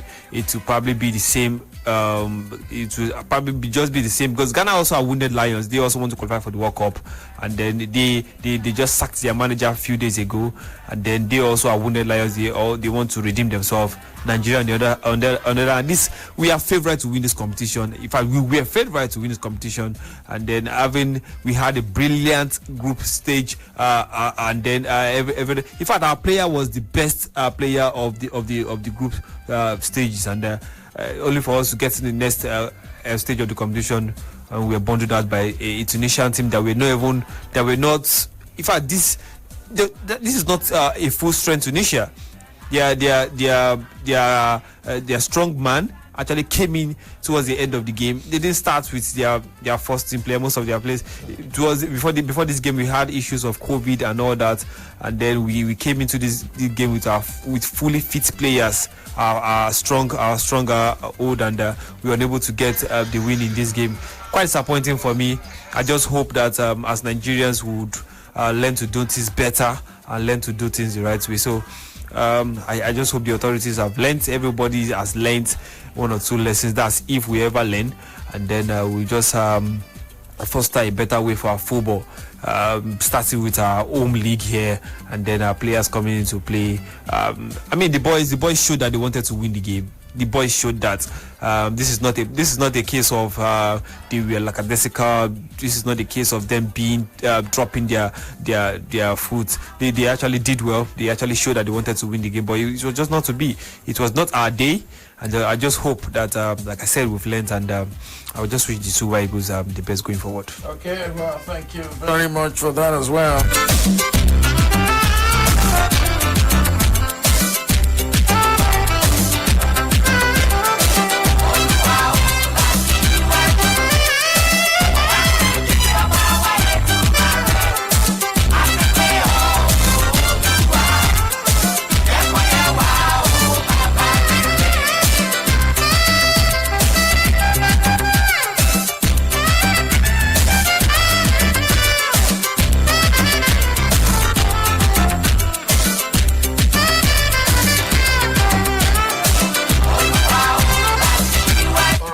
Good evening to you.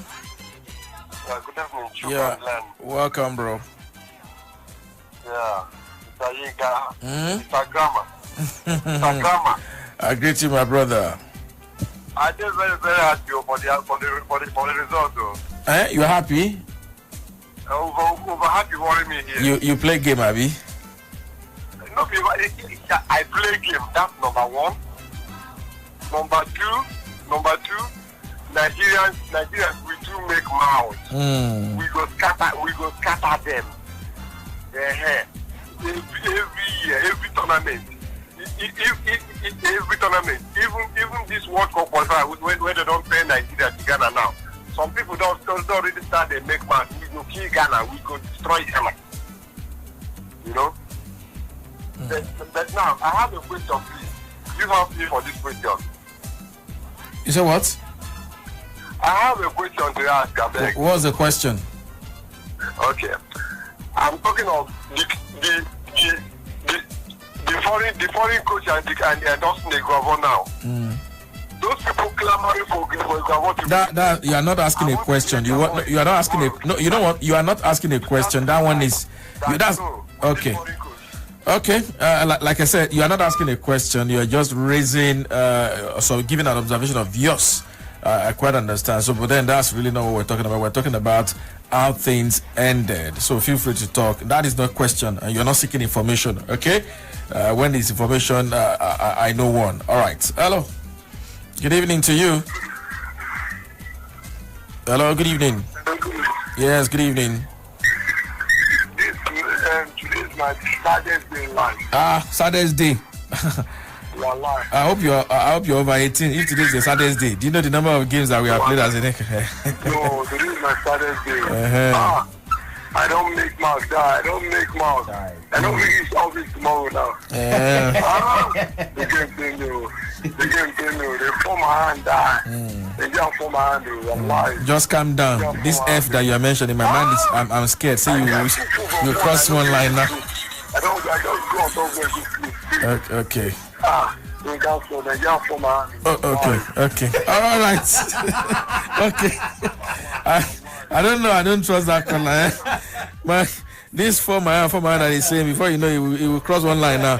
Okay, thank you very much for that particular one. I appreciate you a lot. Let's check out those that are joining us on our Facebook fan page and acknowledge a number of comments right here. Alex Tokwe Taria says, bro, forget saying coach not to blame. He makes the call, took the job, he won 3 games, and what if he had won the tournament? We still say he came in 4 weeks' time and he got the job done perfectly well. The coach should also share part of the blame. Mickey Jordan says, why do you talk about the World Cup by this time? You know, the funny thing is about the coach. Let me tell you, I actually stumbled on a tweet online. Eguavoen's daughter actually went online to tweet. I caught up with Eguavoen's daughter, Vanessa Eguavoen. Says, I'm proud of you, Dad. You did such a great job in a short amount of time. So are Super Eagles. Okay? Yes. So, you say what? I can imagine the comment on that. No, they were really lovely comments. A number of people actually were soft, you know. They were soft on the young lady as well.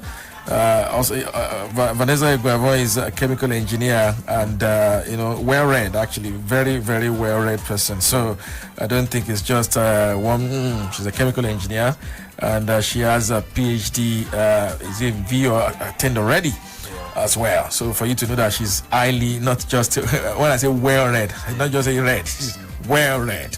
Okay, she's an erudite. She's an erudite. Mickey Ajodo says, what do you talk about World Cup by this time? I also saw another tweet from Nigeria. He said, God bless you, Maduka Okoye. Will have been 3 goals down. Okay. You need to see the comments on that post. Yasin Yusuf says, okay, Yasin Yusuf is a Tunisian who's joining us on our Facebook fan page, and he says, salute Sava from Tunisia, apparently a Tunisian that is very excited about Tunisia's qualification to the next round of the African Cup of Nations. They are through to the quarterfinals, and yes, we're still taking your reaction right here on the show tonight. Full line still open, feel free to join 0700000889. Hello, good evening to you and welcome. Good evening, my name is Peru. Welcome. Hello? I can hear you. Good evening. Welcome, bro. Yeah, thank you. For me, this match, no matter how we look at it, we have to say the truth. Because the match is not on 2 fronts.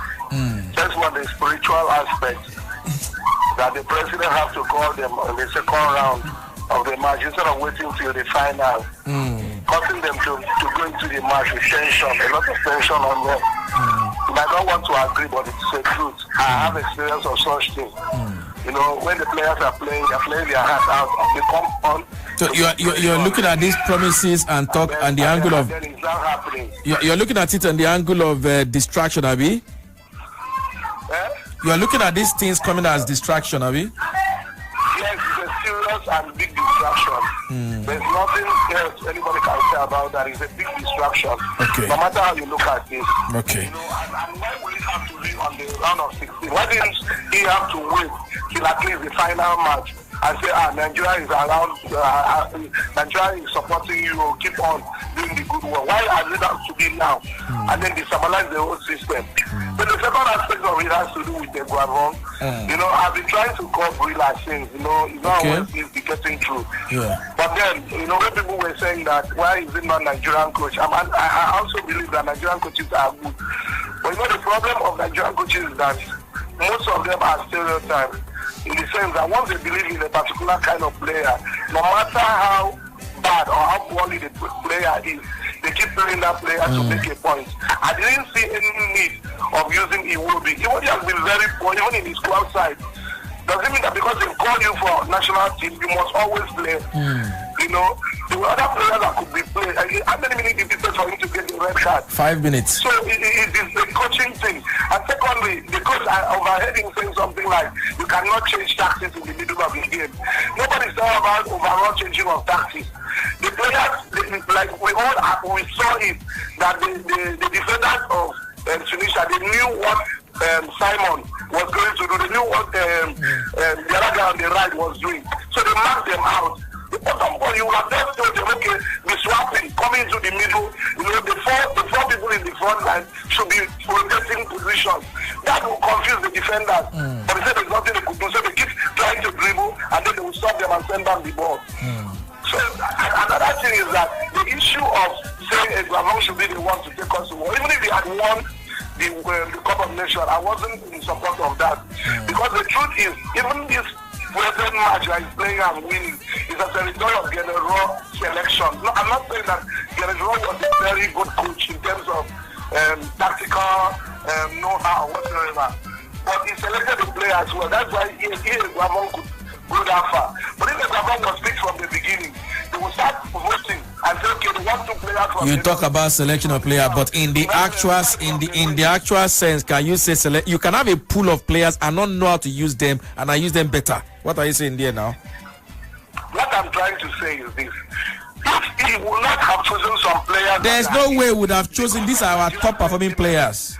Okay, thank you very much. You've actually spent plenty of time. I have to let that go. Thank you very much for your time there. Still your Frequency of Champions, Sports Radio, Brila FM, and we're still getting things done and dusted right on the show at this point in time. And, we would, of course, quickly get another one right on the show. In case you missed out on it earlier, let me quickly acknowledge a couple of Facebook comments. Then we'll bring back, once again, if you missed out on that session earlier, for a number of things you guys are talking about. Dr. Larry Zamuji talked on that as well in the course of the show. If you missed out, we'll, of course, give you a playback of that time before we wrap things up right on the show tonight. If you missed out on it earlier while it was live. But then let's quickly take a look at some Facebook comments before I give you a recap of that right here on the show. Still Sports Radio Brila FM. And people are still joining us on that platform as well. We have Bio Johnson says the keeper is to be blamed. Razak Ahmed says, I said to people that Nigeria is easy to stop by any tactical team. Just stop Moses and be clinical. I think the coach does not study the Tunisians very well, but the Tunisian coach studied our game and make his boys play to the tactics. They knew our weakness. We don't just know their weakness. Simple. That is what happened in this particular game. Samitex Iyashele says the Nigerian Super Eagles disappointed over 200 million people all over the world. Okay, 2 million people all over the world. Their fantastic start attracted the world, but now tactical discipline has failed them. Well, I'm consoled with the incoming new coach and Igalo Dennis, a Napoli guy. I still love these Super Eagles of Nigeria. Please take out all Nigerians. This team will come back stronger and better. Okay, TLG says the officiating in the tournament is so poor, to be honest. Okay, thank you very much for that as well. Damnola Odushola says, please, Monica Okoye is just doing fine boy at the goal post. He's not that good as a goalkeeper. Okay, that is coming from Damnola Odushola right there on the show as well. Okay, still getting through and acknowledging more comments on our Facebook fan page, Sports Radio Brila FM. Feel free to join as we continue to take a look at some more comments right here on the show as well. Nigeria Super Eagles have been knocked out of the African Cup of Nations. This came so early in the tournament at the round of 16. Not even the quarterfinals, not the semifinals. This indeed, you want to say, is a big time low for Nigeria's pedigree at this tournament. I feel pained myself, crestfallen, disappointed, dejected. But then this is one reality we just have to simply live with. We'll have to simply try again later. Come 2023 in Ivory Coast. Cameroon once again are in a tournament. Nigeria don't win the Cup of Nations when Cameroon did there. It's really a very funny one. And Cameroon may just really fancy their chance, but even Cameroon must learn a lesson. Certainly at this point in time, we'll have a new champions emerging. Game 38 of 52 done with. 14 more games still to go. Brila Media's coverage of the African Cup of Nations continue. Nigeria's exits did not end the tournament. We certainly will continue to give you updates right on it as well. But then, like I did say before, I quickly go through that repeat session of what we gave you earlier on. Chuku Chianogo Righteous says Tunisian has spotted the odds tactically simple. That's on our Facebook fan page. Slajidi is a Tunisian. Put the laugh icon, actually laughing at Nigerians commenting on our Facebook fan page. Yes, Tunisians are enjoying it. Enjoy it while it lasts as well. So Tunisians are also joining. They're like, okay, yeah, victory is good. It's good when you win. You want to get on platforms and just talk and have fun. And that is what the Tunisians are doing at this particular point in time. While we talk about that, like I did say, let's quickly run through results of games across board for those who may have stuck on games elsewhere. While the game was going on, let's let you know that Barcelona defeated Alaves by a goal to nil. That was indeed a game that was played at about the time Nigeria was playing. So Barcelona won the game against Alaves 1-0. Sociedad and Getafe played out a goalless draw. Bilbao beat Rayo Vallecano to hand Rayo Vallecano their first defeat of the season at home. Real Madrid and Elche played a 2-2 draw earlier. Osasuna and Granada. It ended, of course, Granada 0, Osasuna 2. Let's also let you know, of course, in the Serie A, the AC Milan Juventus game ended goalless. That game was also played just at the same time Nigeria Super Eagles were in action against their opponent Tunisia. So AC Milan 0, Juventus 0. For whoever may have really, a lot of people were so much attracted by the Nigerian game. But then that was a game that went on at about the same time. Empoli 2, AS Roma 4. that was how it ended at that game as well. Another game that also went down late this night. Let's let you know full-time scoreline as well. Paris Saint-Germain defeated Reims by 4-0. Montpellier defeated Monaco by 3-2. We go for this one. If you missed out on it earlier on, session of, we had with Dr. Larry Zamoje, who indeed also talked about the game Nigeria-Tunisia. Enjoy it as we indeed use that to get you closer to wrapping things up right on the show tonight as well. Don't go, more still to come.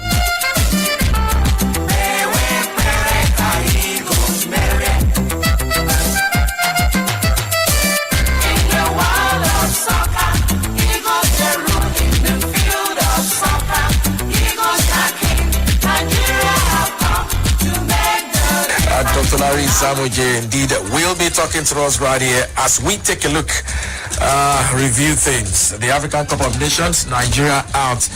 Dr. Larry, good evening to you and welcome right here. Nigerians are pained. I know you must also really be pained a bit as well. I am disappointed. Yes. Okay, well, what did we do wrong in this particular game? We started so well. The first 5 minutes showed intentions. Intents were clear, but then somehow we just missed the plots. Well, you talk about this particular game.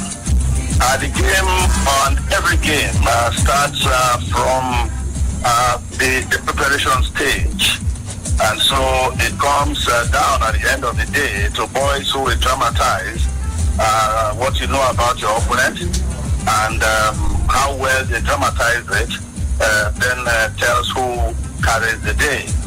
I think that these Tunisians, before the first whistle, did a lot of homework on our team. These Tunisians got performance analysts to work for them against Nigeria. They got very good video analysts to work for them against Nigeria. They also must have put together everything our boys did in our first 3 matches to discover who our best player has been and to put 2 men on that player we call the best, or we called the best in this tournament. So it was a very good job that they did pre-whistle. And so that was what we saw on the field. You want to start asking the questions, did after all leave anything behind? Was there enough time for him to leave anything behind? Did we hurriedly get things that Ebaboy and his bench would have used? When it gets to this level, the complexity of a tournament changes. Did we prepare enough for that? Did our coaches, who for example was our performance analyst, was our conditioning analyst, was our video analyst, when it happens like this, yes, we come out and start explaining these things, saying these things, again because you want to look at how it all happened. You will find that the Tunisians came out clearly with a game plan. They had planned everything, knew what they were going to do. And so for them, it was a question of any time the ball was in our half, leave only 1 man. Then you crowd the midfield, and then you leave the defenders. Again, they were physical, they looked stronger on the ball, and so they were more psyched up for this. Like we were going to take on Egypt. So it was clear that they knew that they were going to take on a team better than Egypt. So they raised their game higher than what we did against Egypt. And so the homework was done. They knew that once Simon had 2 men on him, let him keep dribbling, there will be no opportunity to do clean finishes. And so the mistake in that area was just very minimal, and that was why Simon had 1 very clear chance in the whole game. It was just a night when we had a team that was better prepared for this one match than us. Again, they kept deceiving the world saying that 12 members had COVID. That may have been another match strategy. Although Kazri, Jabiri, and Jabali all came in the second half, it was clear that so many of the 12 names they outed had recovered from COVID. Again, who was the spy for Nigeria that we used to penetrate the Tunisian camp? More questions than answers.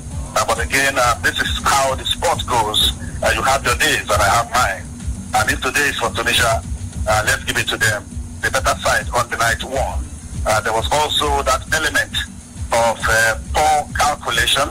And of course, you see, some people spend a lot of time studying the ball for every competition, so that when the ball hits the ground, you know how it moves.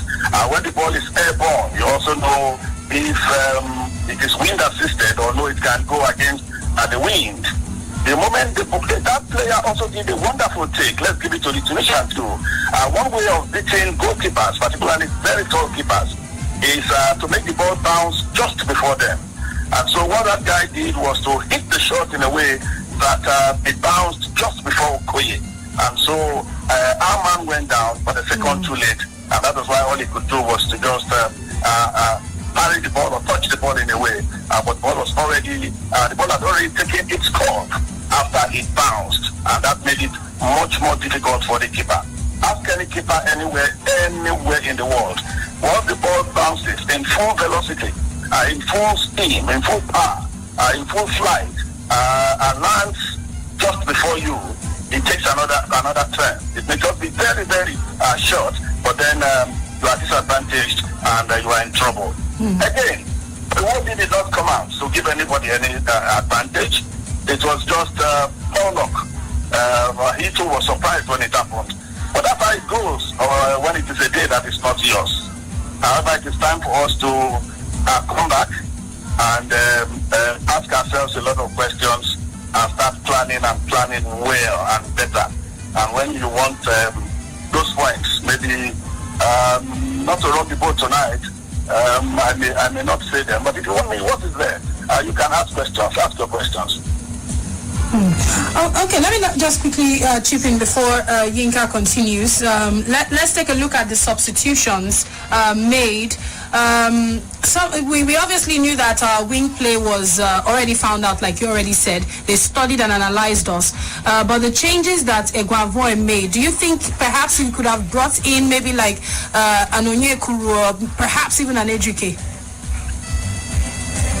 It's difficult to tell. We've lost. What we should do is to avoid those things that happened to us before the tournament.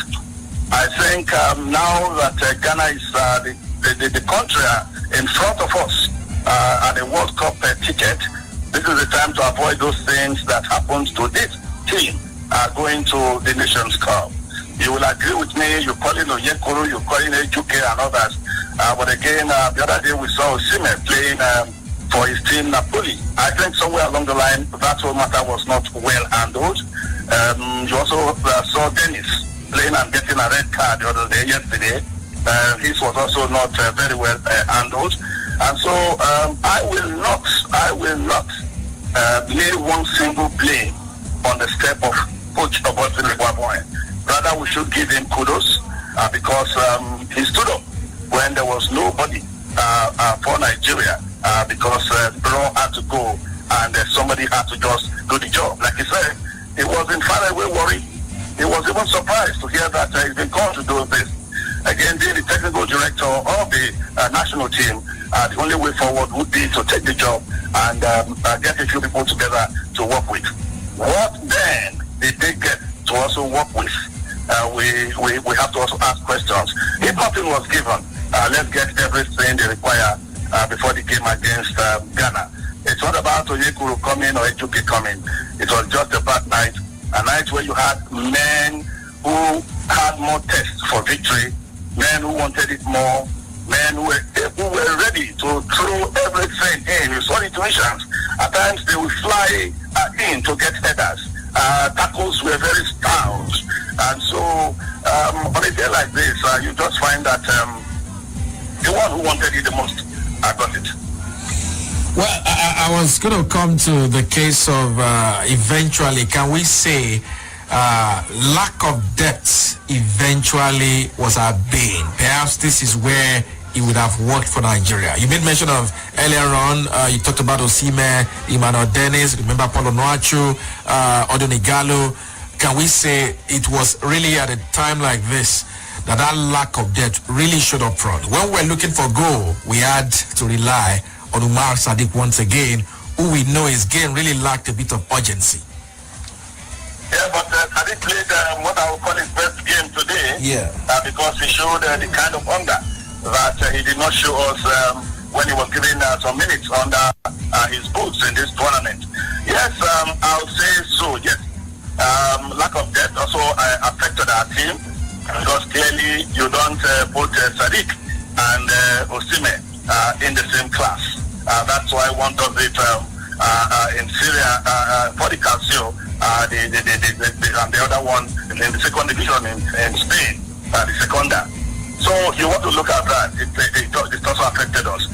Dennis, at the time we missed him because of what it said was an email or a letter that did not arrive early, and all the fact that all that happened, Dennis himself could not recall himself out of the team, and yet the boy called Sarr of Senegal was able to leave his team to play for Senegal at the Cup of Nations.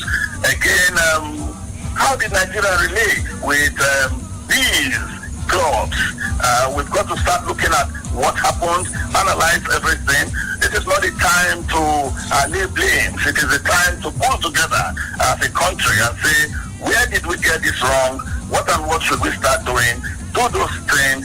And one other thing that Tunisia used tonight is what we call in analysis man management.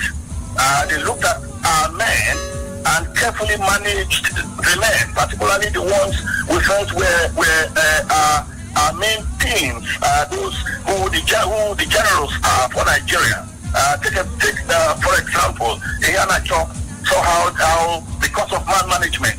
At times man management can be dirty, but at the end of the day you manage the man. And so when he got that yellow card, that was a plus for Tunisia in man management. And at the stage, when last they listen to the scream at the ref, when you get to that level, you know that they are getting it over you. They are already managing your leg and your brain, all of you. So man management they used very, very well. And towards the end of the game, see what they were doing when they were introducing, making their substitutes, and the minutes were taken away. That was part of game management. Part of game management was hold Nigeria. If within the first 30 minutes they fail to score, they will start getting dispirited. And we saw all that. And when that shot came and they scored that surprise goal, it was clear that we were in for real big trouble.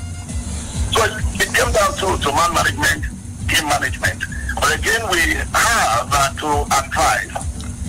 This is one sport. You see, in this business, we've come to see that clearly we have two. We have other sports, yes, but two. We can categorize them into two: football and the other sports. And when it comes to football, we can also say one team, and that is the Super Eagles of Nigeria. So we must do everything, and this is the major team, the major brand of Nigeria. We must do everything to keep this team together. One way of doing that, like I said, is to get closer to the clubs of the boys. Another way is to provide everything in modern football that players will need. I don't know if you know the name, like I keep saying. I don't know if you know the name of the conditioner of Nigeria, of the video analyst of Nigeria, of the performance analyst of Nigeria, and even the team doctor. So many things. The nutritionist. So this is the time to start coming out with these names so that we can also probe them. We're not saying they didn't do anything good in this tournament, but again, you want to say how, when you say probe there, I mean how good is he, where did he school, what has he been doing, like some have been able to say about Pissarro, which is coming to take over, or who will take over, who may not take over, depending on what they do. Now people know he was of Venezuela, Venezuela did not do well in football, and you wonder how that kind of man is coming to Nigeria and what he will achieve. That's not to say people who fail do not pass eventually, but yes, we have facts. We have facts on it now. So these are the kind of things we expect that we should start doing. Better relationships with our players. Again, letting the boys know that Nigerians love them.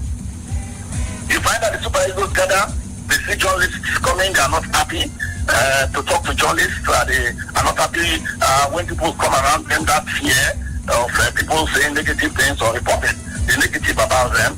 Let's embrace them. Let's make them know that yes, they play overseas. Some of them were born overseas. This is their home. We love them.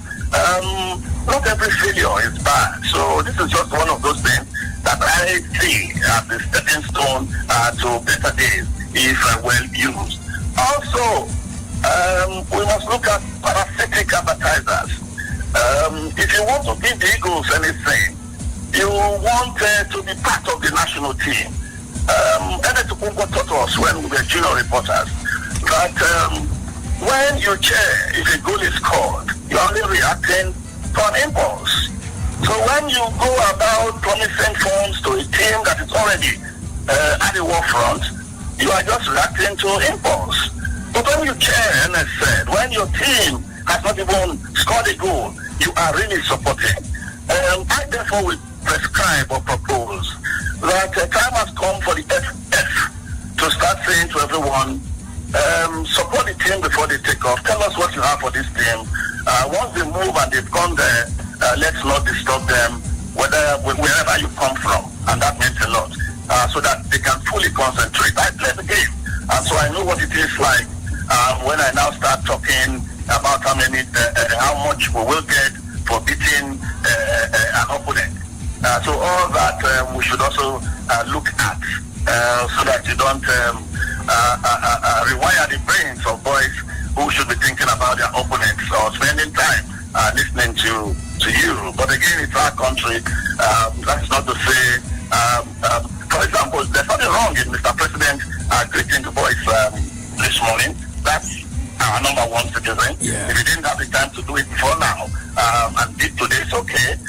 But if we give only him that prerogative, every other person should step aside and let's watch our boys do business. Again, it's also good on a night like this to also prescribe that we tell the boys, government will see you, a delegation from the government will reach you, even if you want to open the door a little, partners of the FF and other friends of football will tell you what and what you get, or will pass their messages to you when you qualify for the final. So the boys will now know that they can only hear anything or get anything when they get to the final. So that will make them play and get to the final. If we lose the final, it will not be this painful. Because what this tells is that Ghana left 5 days ago and we are leaving today, and we are taking on Ghana next game. They will soon appoint an interim coach or a full national coach. They are wounded lions. Will they be more pained than who did from this loss? So we can go on and on, but again, the boys have done well. The boys have done well. You clearly can't give more than you have. This is not the best assemblage of boys that Nigeria can count on. We missed real firepower up front. We had our Sime, we had Dion, we had Bonaventure. Perhaps would have punched with will. It would have been different. So we also look at all that. But again, like I said, it's time for a lot of homework. Some of the coaches who went to the Guavon are fresh and new to the team. They didn't have time enough to work with these boys. The answer is no. These Tunisians are just coming from a tournament called Arab Cup competition. We did not have pre-tournament friendlies to plan with. And so the boys did well. If I see them, I'll hail them. They did well. They did well. There's nothing to be ashamed about. Okay, thank you very much. I must say, eventually you acknowledge that's a cleverly contrived, cryptically delivered sage saying from Dr. Larry Zamoji as well.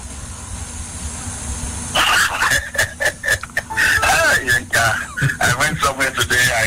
I made a very short speech, and two people observed that I did not speak the way I normally talk on radio, and I want to believe that that's what one or two people will also say about you, that you have spoken on radio the way you normally don't talk to us on the mic.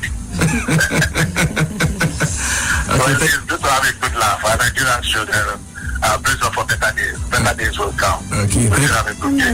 Thank you very much, yeah. The radio 88.9 Brila FM, your number one station. We are simply spectacular. We give it to you, and you like it. Brila FM 88.9. It is sports anywhere, any day, any go. The extra mile. They're thick and thin, in victory or defeat, bringing the stars to you always. Brila FM, another name for sports news. 88.9, 88.9, where the fans gather. Brila FM, another name for sports news. 88.9, 88.9, where the fans gather. 88.9, Brila FM.